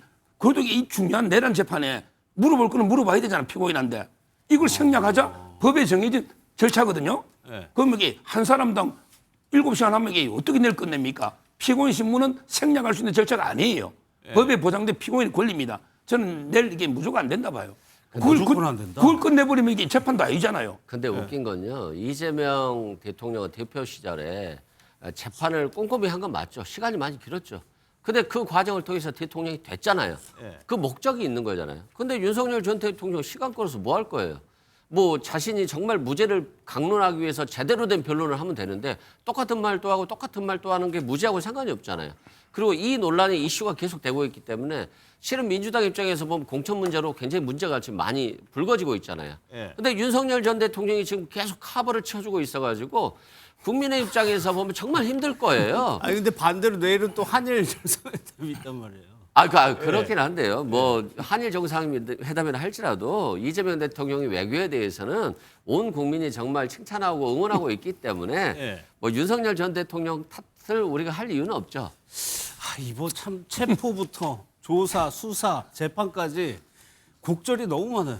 저도 뭐 피고인의 권리, 예. 그러니까 피고인 신문이 아무리 피고인의 권리라고 하더라도 과연 이 재판을 어디까지 끌 수 있느냐, 예. 이 부분에 대해서 윤석열 전 대통령이나 변호인단 측이 고민해 봐야 할 거라고 생각합니다. 예를 들어서 내일 그러면 구형량이 나오지 않아요. 그럼 어떻게 되겠습니까? 그럼 또 아마 직위원 재판부가 그 소송 지휘하면서 가능한 빠른 시일 내에 또 하루 잡을 겁니다. 예. 그걸 과연 어느 시기까지 늘릴 수 있는 거냐. 이게 그 거위의 꿈이라는 노래 아시죠? 예. 끝이 정해진 책이 있어요. 이거 시간이 정해진 겁니다. 그런데 이걸 뭐 3일 더 늘리고 일주일 더 늘린다고 해서 과연 윤석열 전 대통령이나 변호인단 측이 그러게요. 예. 얻을 수 있는 게 무엇인가, 이 부분에 대해서 고민을 해야 되는 거고, 이승훈 부위원장님 지금 말씀 잘하셨는데 지금 그 민주당이 여러 가지 그 패단이 노출되면서 국민의힘이 호기를 잡았다, 이런 평가들 많이 합니다. 그럼에도 불구하고 자꾸만 윤석열 전 대통령 재판, 그리고 그와 관련해서 뭐 장동혁 대표가 끝까지 절연하지 못하고 있다, 이런 것들에 막히면서 국민의힘이 과연 제대로 된 국민의 평가를 받고 있느냐, 당에 부담이 된다는 네, 말씀이죠? 이런 것들도 예. 있는데 지금 뭐 변호인단 측에서는 그런 거는 생각하고 있지 않은 거죠. 예. 칼렌더를 저희가 이제 CG로 준비를 했는데 참 일정이 이번 주에 빡빡하다고 얘기를 했습니다. 일반 이적죄 관련해서 첫 재판이 오늘, 그리고 내랑 원래 결심 공판 예정돼 있지만 지금 보신 것처럼 미뤄질 가능성도 있고요. 체포방해 관련해서 1심 선고가 금요일에 있습니다. 이 재판도 아마 재판부 기피 신청인가요? 해가지고 재판이 일좀 뭐 중단된 걸로 알려져 있는데 이게 또 미뤄지면 또 순차적으로 이제 가장 중요한 내란 재판이 또 미뤄지는 거여서 일단은 내일 상황을 좀 보도록 하겠습니다. 지금 방금 전에 저 오전 앞서 소개시켰던 속보로요. 이상민 전 장관에 대해서 15년 구형이 됐다고 했죠. 15년 한덕수 전 총리도 15년이었죠. 예, 좀 특검에서는 맞춘 것 같아요. 느낌에 보면 이제 주요 임무 종사자들에 대해서는 아마 김용현 전 국방부 장관은 차원이 좀 다를 것 같은데 예. 거의 핵심적인 주요 임무 종사를 한 사람이니까 그 외에 국무위원급들 같은 경우는 구형을 15년 정도로 맞춘 게 아닌가라는 생각이 들어서 예.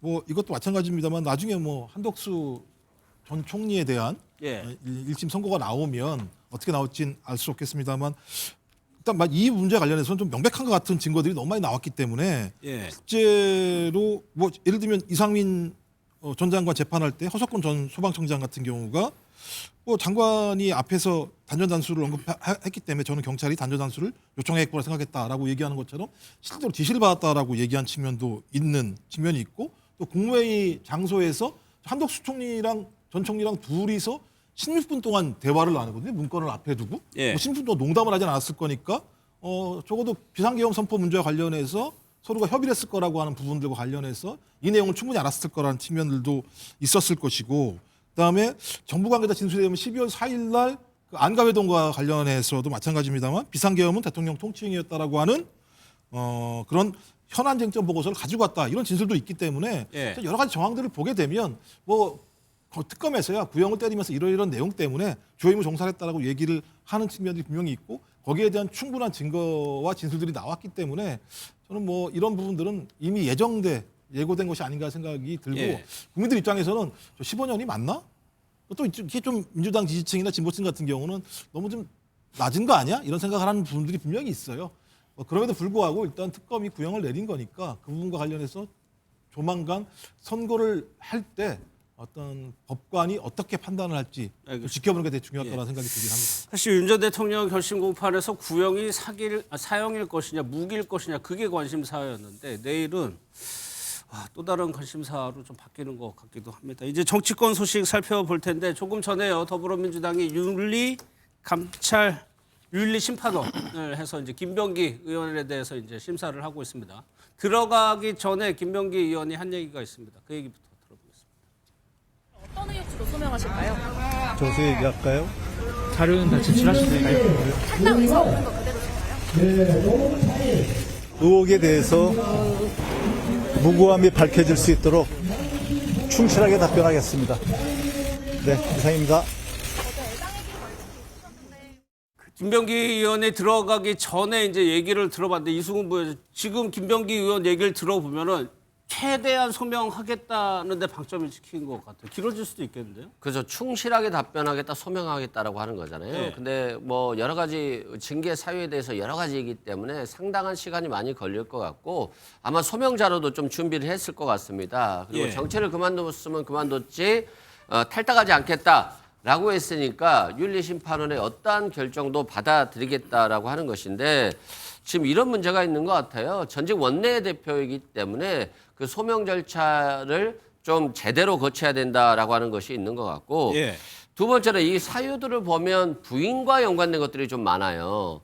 근데 부인의 문제는 또 본인 자신의 문제는 아니잖아요. 예. 엄격하게 보면 정치적 도의적 책임은 있습니다만 그래서 징계 처분을 할 때 윤리심판원에서 좀 어려운 부분이 있을 것 같고요. 또 징계 시효가 좀 3년이잖아요. 3년이기 때문에 3년이 넘어간 부분은 또 징계 대상에 포함될 수 없어요. 그런 측면에서 아마 김병기 원내대표가 적극적으로 소명을 한다라고 한다면 네. 제명 처분까지는 안 나올 것이다라고 하는 자신감을 좀 가질 수도 있고요. 그럼에도 불구하고 지도부에서는 예. 탈당을 조금 촉구하는 의미 얘기를 했잖아요. 그렇죠. 이게 굉장히 민주당 입장에서 보면 부담이 되는 것이기 때문에 탈당을 좀 촉구한 것 같고 좀 원내대표 후보자들도 탈당을 하는 게 좋겠다. 예. 선당우사하자라고 하는 얘기들을 해서 윤리심판원 결정과 무관하게 또 최고위에서 또 당 지도부가 결정할 수도 있겠다 이런 생각도 듭니다. 예, 실제로요. 신임 한병도 원내대표는 오늘 중에 결론 날 수 있다라고 얘기했고 박수현 대변인도 탈당 얘기를 이제 공개적으로 하고 있습니다. 얘기를 한번 들어보겠습니다. 심판원에서 지금 현재 분위기를 다 파악을 하고 있습니다. 그리고 감찰단에서 상당한 조사가 이루어진 걸로 알고 있기 때문에 아마 오늘 본인이 참석할 가능성도 있다는 이야기도 들었었거든요. 어떤 식으로든 오늘은 좀 결론이 나지 않을까라는 생각이 듭니다. 자진 탈당을 요구하는 당원과 의원들의 요구도 애당심의 발로라는 것을 김병기 의원도 잘 알고 있을 것이라고 생각합니다. 정청래 대표도 민심과 당심을 가장 중요하게 생각하며 많은 고민의 밤을 지새우고 있습니다. 김병기 의원께서도 본인이 그토록 소중하게 여겨왔던 애당의 길이 무엇인지 깊이 고민해 보시기를 요청합니다. 박수현 대변인이 애둘러 표현을 하긴 했지만 저 얘기는 탈당을 좀 해달라는 얘기잖아요. 예, 그렇죠. 뭐 단어 자체가 직접적으로 저기에 대한 언급은 없습니다만 선당 후사의 자세를 가지라고 하는 건데 첫 번째는 국민 여론이 임계점을 넘었다라고 판단하는 것 같아요. 이것을 국민 여론이 수용할 수 없을 것 같다. 그러면 국민 여론이 올라간 만큼 당이 거기에 대한 조치를 취해야 되는데 적어도 지금 시간 동안 전직 원내대표이기 때문에 본인이 결정할 수 있는 시간은 충분히 줬다. 그러니까 예우는 갖췄다라고 판단하는 것 같고 그러면서 얘기하는 게 애당의 길이라고 이제 박수현 대변인은 얘기를 했죠. 애당의 길이 뭐냐? 누가 뭐라고 하더라도 본인이 결단했으면 좋겠다라고 하는 측면인 거고 또 그러면서 정청래 당대표가 가장 강조한 게 민심과 당심을 가장 중요하게 생각하면서 고민의 방을 보냈다라고 얘기하는 건 민심과 당심이 김병기 원내대표에게 스스로 결단할 것을 요구하고 있다. 당이 어떤 형태로든지 직접적인 제명 절차를 밟게 됐을 때는 그 파열음이 이제 크기 때문에 본인이 좀 그것을 좀 안고 갔으면 좋지 않겠는가라고 하는 부분이고요. 특히 이제 당 대표가 비상징계를 얘기한 부분들은 아까 얘기했습니다만 최고위원회 의결도 거쳐야 되고요. 국회의원들 모여가지고 민주당 국회의원들이 모여서 이것도 결정해야 되는 부분이 있기 때문에 아마 원내대표가 이런 상황들 다 알 거예요. 그러니까 상당히 큰 압박인 거죠. 근데 오늘 나와서 저렇게 하는 걸 보니까 아직까지도 생각이 없다라거나 아니면 내가 할 때까지는 다 소명을 하고 나서 그다음에 결정을 하거나 둘 중에 하나라는 생각이 들긴 합니다만 당의 입장은 제가 볼 때는 명확하게 아마 간접적이든 직접적이든 저는 전달이 됐을 거라고 생각합니다. 현재까지 김병기 의원은 오전에 들어갈 때 방금 전에 봤던 그 입장이 그대로인 것 같습니다. 그러면 이분은 어떻게 될까요? 김경시 의원이 이제 귀국을 했죠. 한 3시간 정도 조사를 받고 일단 들어갔다고 합니다. 영상을 좀 먼저 보겠습니다. 의원한테 공천 헌금 1억 원 건넨 사실 인정하시는 건가요? 성실히 조사에 임하겠습니다. 돌려받은 1억 원은 공천 대가로 준 거 맞나요? 경찰 수사 중인 걸 알면서도 왜 출국하셨어요? 미국 계실 때 하고 오래전에 약속을 한 거여가지고. 저 강선우 의원한테 1억 원 공천 헌금 건네신 거 인정하시나요? 아니 오늘 조사에서 어떤 점 설명하셨습니까? 같이. 강선우에게 공천 대가로 1억 원 건넨 게 맞으세요? 텔레비전 재가입을 하신 거예요? 증거인멸 하려고 하셨나요? 시민들이나 국민들한테 한마디 하실 말씀 없으세요? 미국에 있는 동안 경선을 하라고 부탁하잖아요? 경찰에 자기서 진술하신 이유는 어떻게 되세요? 언제 어떻게 1억 원 돌려받았는지 진술하셨나요? 어제 미국에서 귀국해서 경찰 조사를 이제 받고 귀가를 했는데 서정욱 변호사님 이게요 이미 자수서 다 내고 했고요. 그러면 이게 입을 맞췄을 가능성 계속 나오고 있거든요. 그건 당연하고요. 지금 증거 인멸도 하고 있잖아요. 탈퇴했다가 다시 가입하고. 그런데 이게 뇌물로 돼 있어요. 강선우 의원은 이제 그 10년 이상이거든요. 법정형이. 따라서 이게 집행유예가 안 돼요. 감경해도 5년 이상이니까 집행 안 되고 김경 이분은 이게 준 사람이잖아요. 5년 이하인데 이 정도면 이게 한 3, 4년 정도 노는 거예요.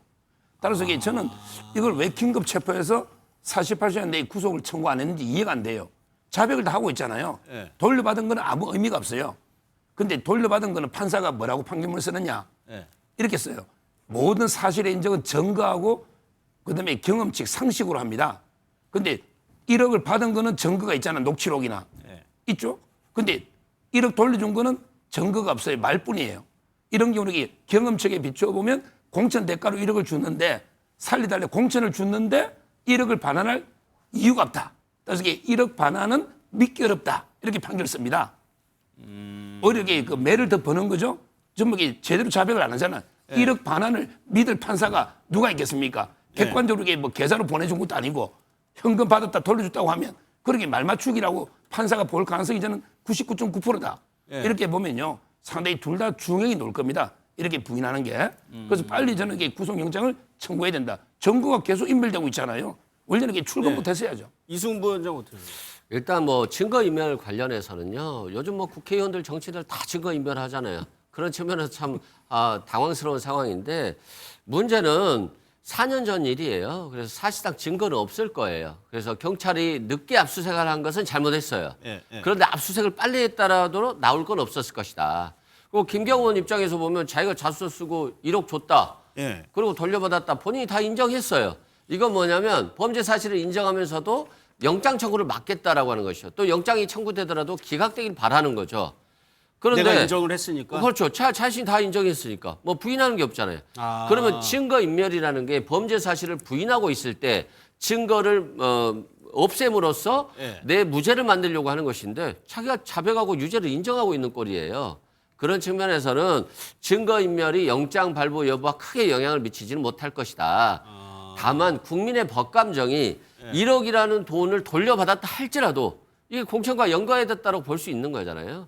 거기에 대해서 국민들의 괘씸죄가 있기 때문에 판사가 영장을 발부할 가능성은 배제할 수는 없습니다만 자백하고 있는 것이 자신의 최선의 방법이다라고 김경시 의원이 생각한 것 같고 미국으로 간 것도 저는 신변을 좀 정리하기 위해서 간 것이 아닌가 싶어요. 자신이 구속되거나 정치 생활을 앞으로 끝났으니까 이번에 당초 가기로 한 목적대로 미국을 가서 마음을 정리하고 자수할까 말까 자백할까 말까 고민하다가 자백을 선택한 것 같고 그나마 이건 좀 다행이다. 그렇지 않고 부인하고 있는데 미국 가고 텔레그램 탈퇴해서 증거인멸하고 했으면 100% 영장이 발부되죠. 그래서 다행히도 잘못한 건 잘못한 것이지만 현명한 선택을 했다라고 저는 보고 있습니다. 그런데 두 가지만 제가 반박하면요. 자백인 게 아니에요. 돈을 준 거는 자백인데 돌려받았다는 거는 저는 부인하고 있다고 보거든요. 형량에서. 따라서 이게 완전한 자백이 아니다. 돌려받은 거. 그다음에 빨리 압수했으면요. 지금 컴퓨터 서울시에 반납한 2대를 이제 하는데 포렌식을 핸드폰 같은 걸 이렇게 바로 녹취가 나올 때 바로 압수에 들어갔으면 텔레그램 단체방에 탈퇴했다가 가입하면 다 삭제가 됩니다. 지금 많은 증거 인멸되고 있잖아요. 좀 늦었다 봐요. 관련해서 사실 금경시 의원이 돈을 돌려받았다라고 하는 걸 상식적으로 이해하기 어렵습니다. 왜냐하면 로비가 성공했거든요. 공천을 받았다는 말씀. 당연하죠. 그 로비가 성공했는데 그것을 돌려줄 강선우 의원이 동기를 느끼지 못했을 거예요. 그리고 이런 문제점들에 대해서 김병기 의원이 빨리 돌려주라고 했어요. 김병기 의원 녹음한 거 들어보면 왜 그거 녹음했습니까? 자신의 알리바이를 만들기 위해서 녹음한 거 아니에요. 본인이 이런 얘기를 알자마자 인지하자마자 이렇게 처리해야 한다라고 했던 것을 증명하기 위해서 녹음했다고 봐요. 그렇다면 강선우 의원이 김경시 의원에게 돈을 돌려줬다면 자신이 돈을 돌려준 것을 증명하기 위한 어떠한 증거라도 남겨놨을 겁니다. 그 증거를 가지고 경찰서에 가서 들어보십시오. 이때 돌려준 거 보시지 않습니까? 혹은 뭐 계좌로라도 줬다든가 누가 여러 사람이 보는 앞에서 돌려줬다든가 이게 돼야 될 텐데 그것에 대해서 그러면 강선우 의원이나 김경시 의원이나 정확히 그 설득력 있는 설명을 내놓을 수 있을까? 저는 그럴 수 없다고 보거든요. 근데 이제 그런 설명은 뭐 수사기관에다 하는 거지 뭐 언론에다 할 수는 없잖아요. 그리고 만약에 이게 지금 돌려받았다고 했잖아요. 그 돈을 그대로. 그러면 저기 김경시 의원이 1억을 추징당해요. 만약 안 돌려받았다고 한다면 강성훈 의원이 추징을 당하는 거예요. 그러니까 굳이 자신이 추징당할 것까지도 1억을 생각하면서 자신이 받지도 않았는데 받았다라고 말하기가 쉽진 않아요. 그리고 두 번째는 강선우 의원 입장에서는 김병기 의원에게 얘기를 했습니다. 김병기 의원이 빨리 돌려줘라 했잖아요. 안 받으면 던져라도 놓으라고 했잖아요. 그럼 이 사람 입장에서 보면 강선우 의원 입장에서 보면 돌려줬을 가능성도 충분히 있어요. 예. 그래서 돌려주지 않은 것이 당연한 것처럼 추정하는 것은 지금 이 상황에서 그렇게 맞는 것 같지는 않아요. 아니 근데 이제 정광재 대변인 얘기는 그거예요. 공천도 주고 돈도 돌려주고 그럼 강선우 의원은 뭐가 남냐는 거죠. 그런데 강선우 의원은 일단 의혹이 있잖아요. 1억을 받았다는 의혹. 예. 돌려줬지만 바로 돌려줘야 되는 것이 한참 있다가 돌려주면 자신이 뇌물죄로 처벌될 수 있고 징역 10년 이상이에요. 예. 감경돼도 5년 이상의 형을 선고받아야 되는 것인데 그런 측면에서 공천은 됐어도 돌려줌으로써 형사처벌 대상에서 제외되는 부분은 있죠.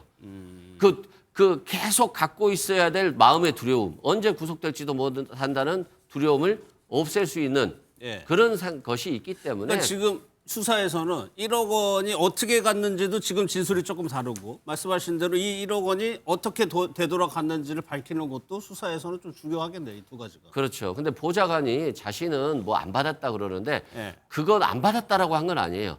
받긴 받았는데 돈인지는 몰랐다는 거예요. 예. 쇼핑백을 받아서 전달해 줬다. 돌려준 건 난 모르겠다는 것이니까 예. 그 공천 목적으로 돈을 받고 돌려줬는지 이게 중요한 것 같습니다. 근데 안 맞는 게요. 죄송한데 이 변호사님 말씀이 보세요. 돌려주고 안 돌려주고는 게 그 형량이 차이 나요. 만약에 그냥 1억 주시면 징역 4년 놀게 돌려주시면 징역 3년으로 준단 말이에요. 근데 김경 시원이 돈이요. 본인 재산이 65억에 부모 재산이 엄청난 재력가입니다. 예. 돈 1억 차라리 내가 추징 당하더라도 돌려받았다 거짓말하고 예. 내가 징역 1, 2년 줄일 수 있다면 그게 어느 걸 택하겠습니까? 예.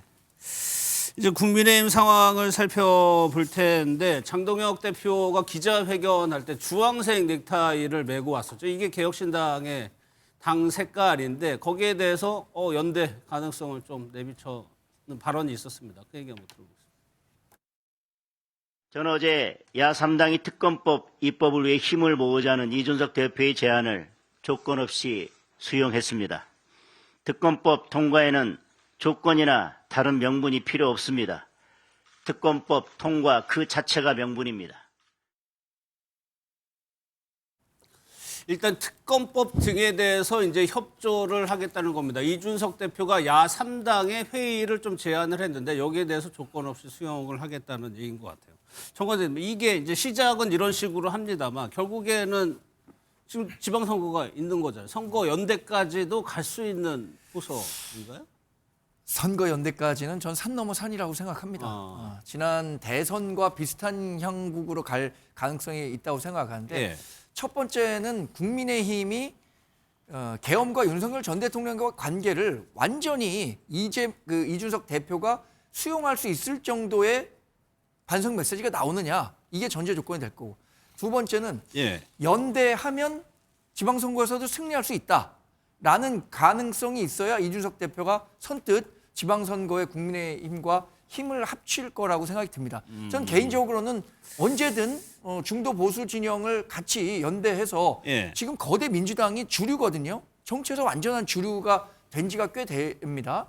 거기에 대항하기 위해서는 이준석 대표를 포함한 중도 진영과 보수 진영의 대연합, 정치 예. 대연합이 필요하다고 생각하는데 거기까지 가기에는 상당히 과제들이 먼저 풀어야 할 과제들이 많다고 생각하는 거고 예. 지금도 이준석 대표가 조국 전 대표까지 포함한 야권 연대 회의를 이야기한 것도 자칫 뭐 단일화, 연대 이런 논의에 휘말리게 될 경우에 본인의 정치적 목소리가 줄어들 수밖에 없다는 점을 염두에 두고 그런 것들을 좀 선을 긋기 위해서 조국 대표까지 포함하는 협의체를 해보자라고 얘기한 것으로 풀이해 봅니다. 이준석 대표는 바로 연대설에 대해서 뭐 일축을 했습니다. 그 얘기까지 한번 들어보도록 하겠습니다. 개혁신당 구성원들은 이 공조도 사실은 그 장동혁 대표가 그 당 내 또는 외부에 있는 좀 강경 보수 세력과 이걸 이끌어낼 수 있을지에 대해서는 지켜보고 있는 것 같습니다. 그러니까 선거에서 우리가 보통 4가지 결과가 가능하잖아요. 연대해가지고 이긴다, 연대에서 진다, 연대 안 하고 이긴다, 연대 안 하고 진다. 맞아요. 세상에서 개혁신당이 제일 바보 되는 게 연대에서 진다예요. 개혁신당 입장에서 네, 연대에서 다 같이 진다가 제일 바보거든요. 그러니까 그거는 검토할 필요도 없는 거죠. 저 얘기가 지금 시점에서 연대 안 한다 뭐 얘기할 시점은 아닙니다만 일단은 저렇게 얘기했는데 방금 전에 정광재 대변인이 얘기한 거 이준석 대표와 연대하기 위해서는 윤석열 전 대통령에 대한 관계 정립이 반드시 전제돼야 한다. 두 사람 또 사이가 안 좋기도 하고 이 부분을 어떻게 생각하세요? 그렇죠. 아마 이게 이준석 대표는 여러 조건을 이렇게 내거는데 장동희 대표가 받아들이기 어려울 거예요. 따라서 이게 저는 전면적인 연대는 안 되는데 예. 제가 이제 그 장동혁 대표 이렇게 좀 알아보면요. 예. 저도 그렇게 생각하는데 한동훈하고 이준석을 보면요. 한동훈은 이게 그 확장성이 없어요. 근데 이준석은 확장성이 있어요. 그게 무슨 말이냐? 이준석 대표는 이게 중도에 있어요. 따라서 우리가 합치면 물론 민주당 쪽으로도 일부 가지만 우리한테 한 70%는 옵니다. 대선 때도 그럴 거예요. 근데 한동훈 지지층은요. 가장 강성 우파입니다. 이재명 정권이나 조국 제일 싫어하는 게 한동훈 지지층이에요. 이분들이 확실히 우파입니다. 따라서 그 우파는 어차피 표가 이재명 민주당으로 안 가요. 한동훈 지지층은. 그런데 오히려 이준석하고 연대하면 조금 확장이 된다. 보는군요. 한동훈 지지층 어차피 지지층을. 보수 찍어요. 예. 이분들에게 이재명 안 찍습니다. 대통령. 예. 제가 한동훈 이분이 검사 때 조국 수사하고 다 이게 가장 이재명 정권 공격하잖아요. 따라서 이게 지지층이 강남에 아주머니들의 일분들이 많거든요. 따라서 이게 청이 틀려요. 그러니까 이준석하고 연대해야 된다. 이게 맞아요. 예. 근데 문제는 이준석 대표도 제가 물어보니 이런 조건을 건다는 건 안 하겠다는 거예요. 그래서 저는 결론은요. 예. 전면적인 연대는 안 될 거예요. 그러나 개별 연대는 저는 가능하다 봐요. 개별 연도? 오세훈 시장 지역별로? 예예. 오세훈 시장하고 이준석 대표 서울에서는 연대할 수 있다. 예. 왜? 워낙 두 분이 친하니까. 이런 식으로 그 광역단체장 수준에서 개별 지역별로 연대는 가능하다. 예. 다만 그 밑에 뭐 이제 그 시형 구현들은 지금 2명씩 뽑잖아요. 이런 데는 이게 아마 전면 경쟁할 겁니다. 그건 조국당과 민주당도 그럴 거예요. 광역 수준에서는 연대하는데 예. 기초나 이런 거는 이게 전부 한 지역에 2명 뽑잖아요. 이런 거는 이게 아마 전면적. 그래서 저는 개별 연대돼요. 장동혁 대표 입장에서 한동훈 전 대표는 안 되고 이준석 대표는 되는 이유가 그 지지층 때문입니까? 뭐 그런 것도 있고 또 이게 개인 감정도 좀 있고 한동훈 대표하고는 서로 워낙 옛날 같은 게 개인 감정도 좀 안 좋고요. 예. 그다음에 표의 확장성에서는 이준석 대표가 좀 더 한동훈보다 낫다 이렇게 다 보고 있어요. 지도부에서. 그런데 이준석 대표는 러브콜을 보내는데 예. 요구 조건을 들어줄 수가 없잖아요. 넥타이까지 주황색을 메고 왔다는 거는 생각이 아주 깊다는 건데 이런 식의 일부 예전에 뭐 그런 사례가 없지는 않았죠. 잘 기억은 안 납니다만. 근데 저는 장동혁 대표의 계획이 이거라면 이런 걸 계획이라고 세웠나?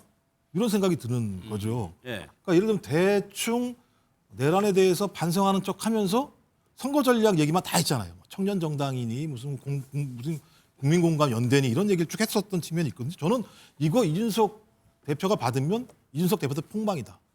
라고 생각이 드는 거죠. 예. 그러니까 적어도 지금의 국민 여론의 지형은 뭐 세부적으로 국민의힘 내부가 어떤지 모르겠습니다만 내란 문제에 대해서 철저한 반성과 사죄를 하는가 안 하는가가 중도층의 가장 중요한 잣대 중에 하나입니다. 예. 지금같이 예를 들면 장동혁 대표가 얘기한 게 뭡니까? 비상계엄이 상황에 맞지 않는 잘못된 수단 이 정도로 생각을 한다. 그다음에 국민에게 큰 혼란과 불편을 드린 정도로만 생각한다. 저는 이 정도를 가지고 이제 국민들이 내가 이렇게 얘기했으니까는 이제는 조금씩 이해해 줄 거야. 그러니까 내가 넥타이 주황색 메고 가서 이준석 만나면 연대가 될 거야. 저는 이게 계획이라면 정치 하수다 이 정도라고 얘기한다면. 그리고 이준석 대표 입장에서는 이거 왜 예를 들면 이런 제안을 하겠습니까? 본인이 연대하려고 하겠습니까? 아니죠. 6월 지방선거 이후에 어떤 형태로든지 보수 지형에서 자기 이니셔티브를 가지면서 소위 합정 연행이 벌어졌을 때 자기 지분을 더 크게 확보하려고 하는 거겠죠. 예. 저는 이런 상황이 벌어지고 있기 때문에 국민 여론과 무관하게 자기들의 이익을 가지고 지금 게임을 하고 있다. 그럼 맨날 져요. 그렇게 하면. 예.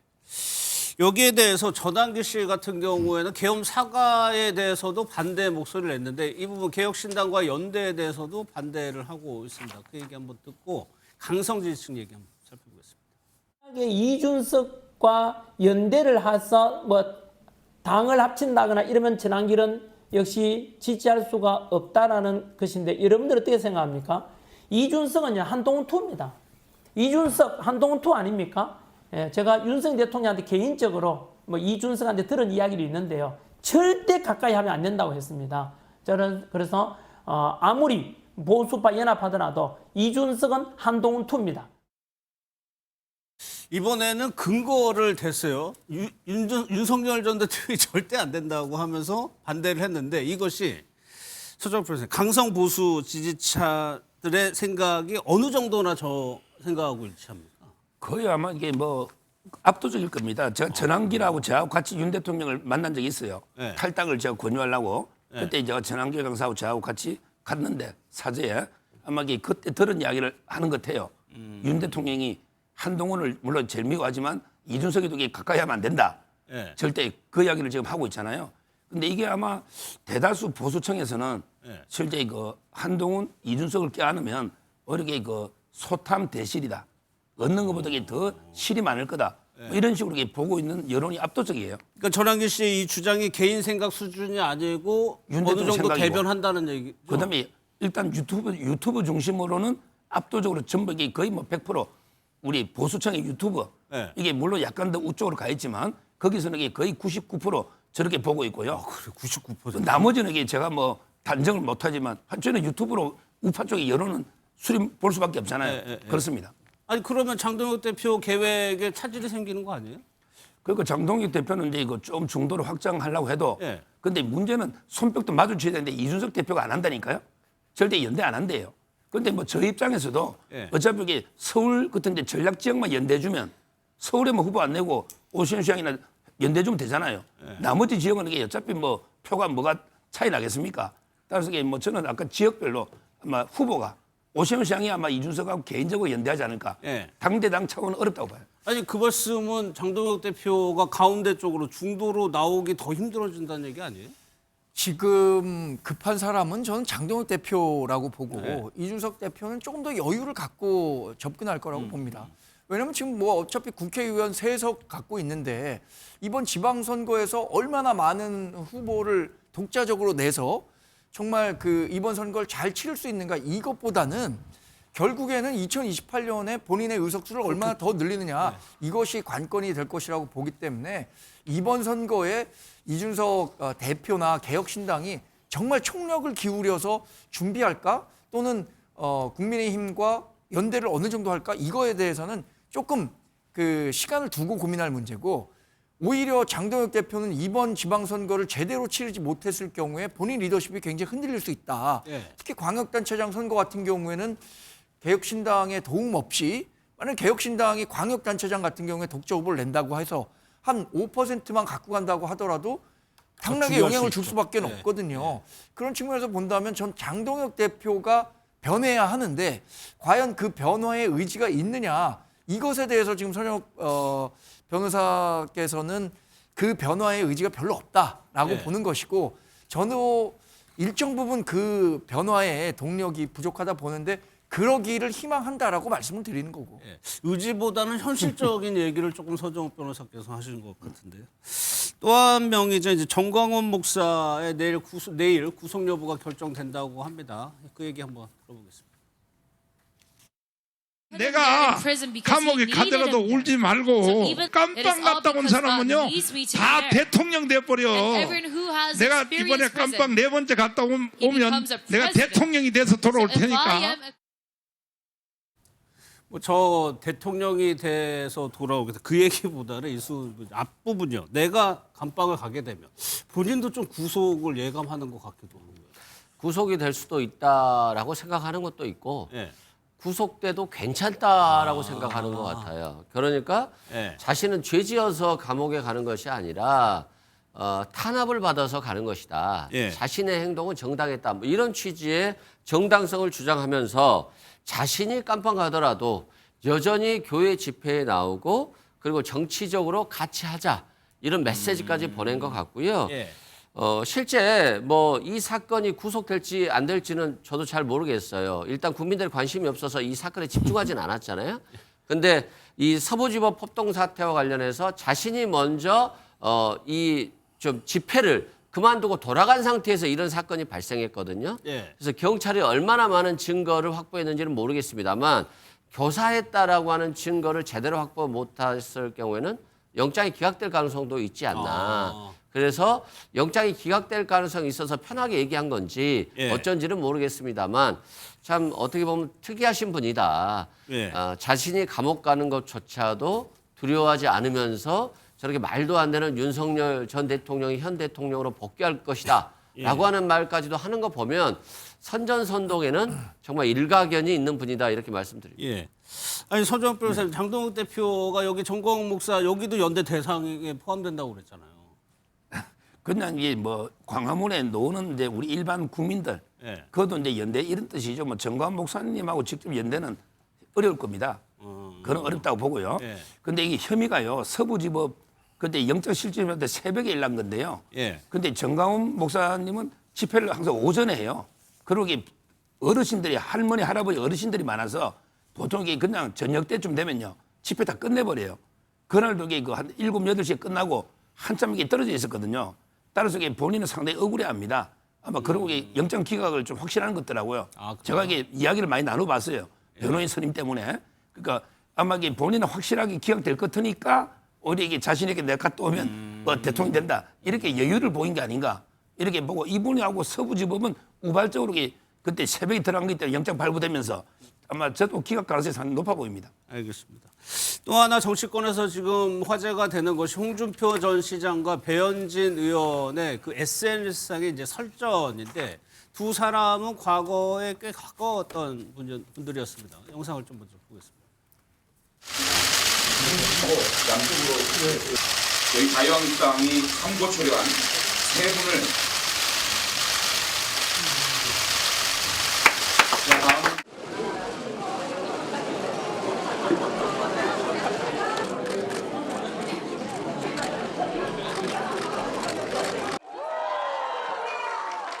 많은 사람들이 이제 저한테 스스로 자립해야지 왜 홍준표 대표를 따라다니냐 이렇게 질문들을 하는데 어떻게 생각하세요? 지금 벤진 그 대변인이 이 TV 홍카콜라 사장입니다. 나는 그 벤진 대변인이 사장 역할을 하는데 거기에 출연진에 불과하다. 홍준표가 벤진을 따라다니는 그런 구조지 거꾸로가 아니다. 보신 대로 두 사람이 굉장히 가까웠죠. 근데 8일부터 시작된 이제 SNS 설전이 이제 오늘까지 이어지고 있는 것 같습니다. 인성이 그런 줄을 몰랐다라고 하니까 배현진 의원이 돼지 눈엔 돼지만 보인다고 했고 홍 전 시장의 인생 동력은 컴플렉스다 이렇게 직격을 했는데 발단이 한동훈 전 대표 같아요. 홍준표 전 대구시장은 한동훈 전 대표가 비대위원장으로 왔던 시기부터 한동훈 전 대표에 대해서는 상당히 좋은 감정을 갖고 있지는 않았던 것 같습니다.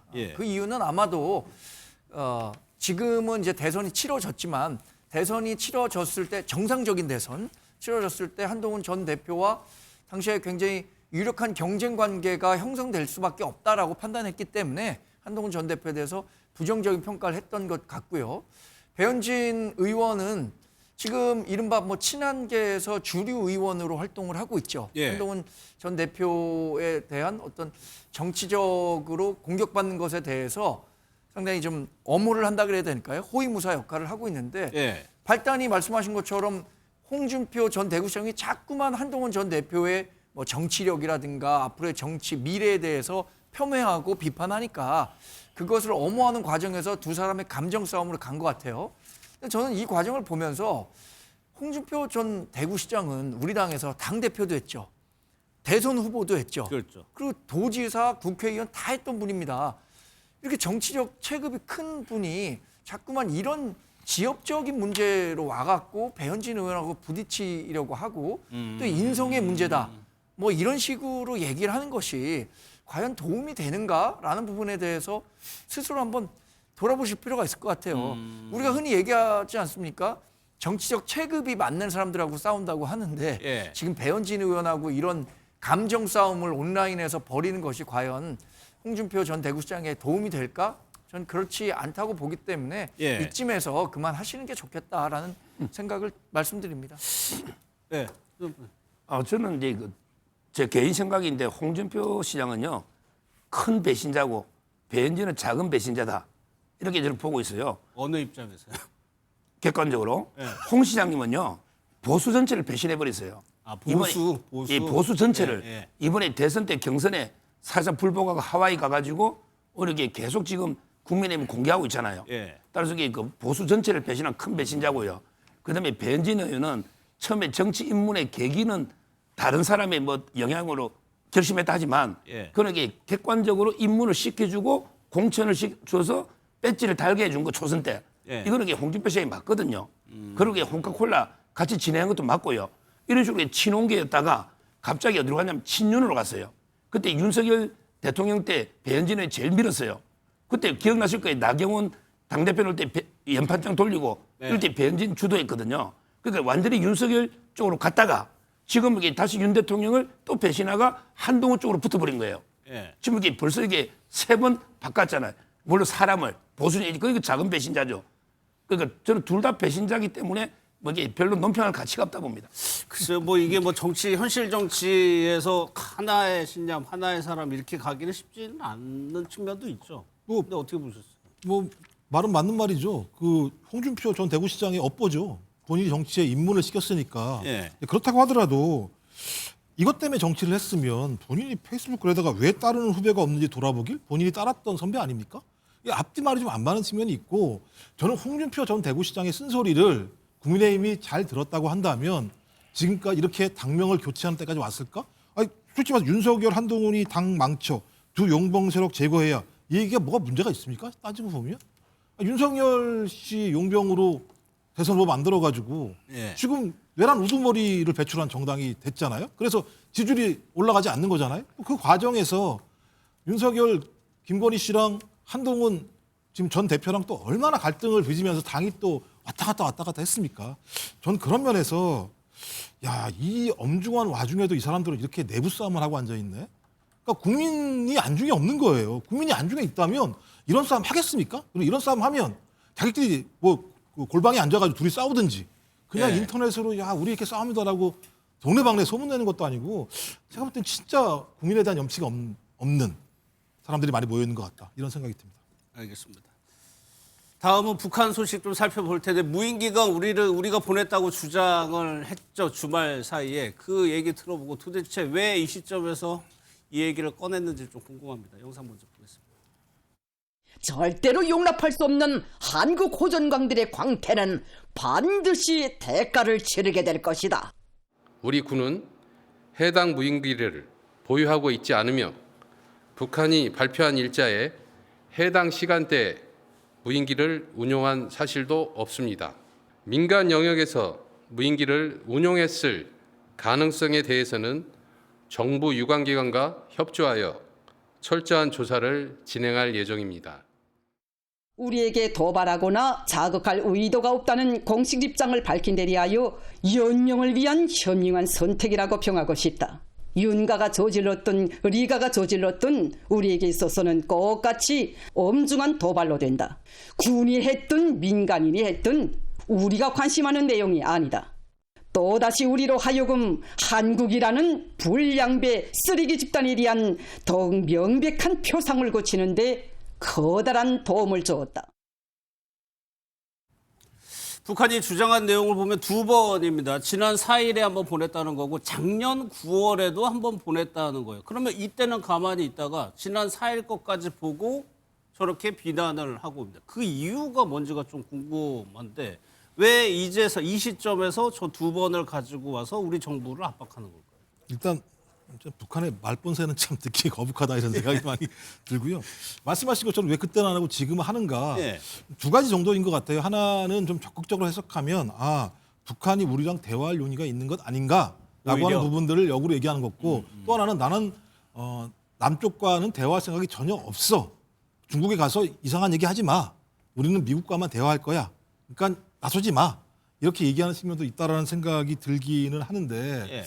저는 이 상황에서 뭐 어느 한쪽에 방점을 두면서 야 이게 좋은 상황이니까 대화를 할 수 있도록 하자라고 적극적으로 저는 나서는 것도 문제라는 생각이 들어요. 오히려 지금 상황에서는 네. 일관되게 남북 간에는 제기되고 있는 모든 문제를 평화적인 방법으로 대화를 통해서 풀어나간다고 하는 원칙적 입장들을 계속 개진해야 될 것 같고 이재명 대통령이 미국 트럼프 대통령과 만나서 얘기했던 부분도 트럼프 대통령이 페이스메이킹을 하면 우리가 거기서 페이스를 만들어내서 페이스메이커 역할을 하겠다라고 얘기했던 것처럼 저는 지금 상황에서 북한 문제를 해결할 수 있는 가장 중요한 부분은 트럼프 대통령과 김정은 위원장 간의 대화를 할 수 있는 환경을 만드는 부분이기 때문에 이런 상황들이 발생했을 때 리스크 관리하는 게 중요하다. 여기서 적극적으로 나서서 무언가를 해결하는 것보다는 예. 그런 상황을 만드는 게 좋다라는 거 하나하고 또 하나는 우발적 충돌 문제가 분명히 있어요. 남북 간에는 9.11 합의 같은 경우도 깨졌기 때문에 특히 우리 같은 경우도 과거에 전단을 10여 정도 보낸 적이 있었고 2023년 10월 달부터요. 그다음에 무인기를 보냈던 평양에다 보냈던 측면도 있었고 이런 게 있었기 때문에 저는 이런 부분과 관련해서 어떤 큰 틀이라기보다는 9.11 합의를 일정하게 다시 복원해내는 방식을 통해서 우발적 충돌을 방지하는 부분으로 좀 접근하는 게 타당하지 않을까 생각이 들고 이거 가지고 무슨 뭐 예를 들면 대화를 이렇게 하는 방식으로 너무 나서는 것 자체도 오히려 좋은 조건이 아닐 수도 있겠다 이런 생각을 하게 됩니다. 근데 주말 사이에 4번인가요? 입장을 냈단 말이에요. 회의도 막 하고요. 이걸 대응은 적절했다고 보세요? 뭐 한국 입장에서는 이재명 대통령이 계속 얘기했습니다만 아까도 말씀드렸듯이 남북한 문제는 평화적인 방법으로 대화를 통해서 풀어나간다라고 하는 부분들을 일관되게 보여줄 필요가 있다라고 하는 측면이고요. 예. 또 하나는 북한이 계속 이런 부분들을 제기하는 부분과 관련해서 서로 간에 말싸움을 하게 되면 갈등이 다시 고조되는 측면들이 분명히 있는 거겠죠. 그래서 충분한 설명을 하는 거겠죠. 저는 그래서 예. 충분한 설명은 좀 필요하다고 봐요. 왜냐하면 이런 문제가 남남 간의 갈등을 가져오게 할 수도 있고 예를 들면 이 문제와 관련해서 아무런 대응도 하지 않았을 때 북한 같은 경우도 세게 나올 수 있는 측면들이 꽤 있기 때문에 저는 상황 관리를 위해서 얘기했다는 생각이 들고 저 문제 관련해서도 내용들이 좀 나오면 지금 네. 좀 조사를 하고 있는 거니까요. 충분한 설명을 통해서 서로가 오해가 없는 수준 정도로 해야 될 필요가 있다고 생각을 합니다. 북한의 이런 성명을 일일이 분석하는 건 좀 의미가 없는데 표현이 윤가든 이가든 이런 표현을 썼어요. 아니 그런데 지금 청와대가 너무 저자세예요. 저자세다. 사실 예. 북한에 우리가 뭐 원죄 의식이 있는 거 아닌가라는 생각을 들 정도로 지금 이재명 대통령 취임 이후에 북한에 보낸 메시지만 놓고 보면 정말 우리가 북한에 뭐 큰 죄라도 적은 것 같아요. 지난번 공식 석상에서 그런 얘기도 했잖아요. 북한은 대한민국의 북침을 두려워해서 자위적 차원에서 하고 있다라고 하고 우리가 북한을 자극했다라고 하는데 북한이 우리를 자극하고 있는 겁니까? 대한민국이 북한을 자극하고 있는 건가요? 지금 이 무인기와 관련한 문제도 저는 사실 규명이 우선이라고 봅니다. 군 측에서는 뭐 해병대 사령부나 지작사 드론 사령부가 보내지 않았다고 하는데 이 부분에 대해서 계속해서 이런 저자세로 보이는 것은 적절치 못한 대북 외교 방침이라고 봅니다. 알겠습니다.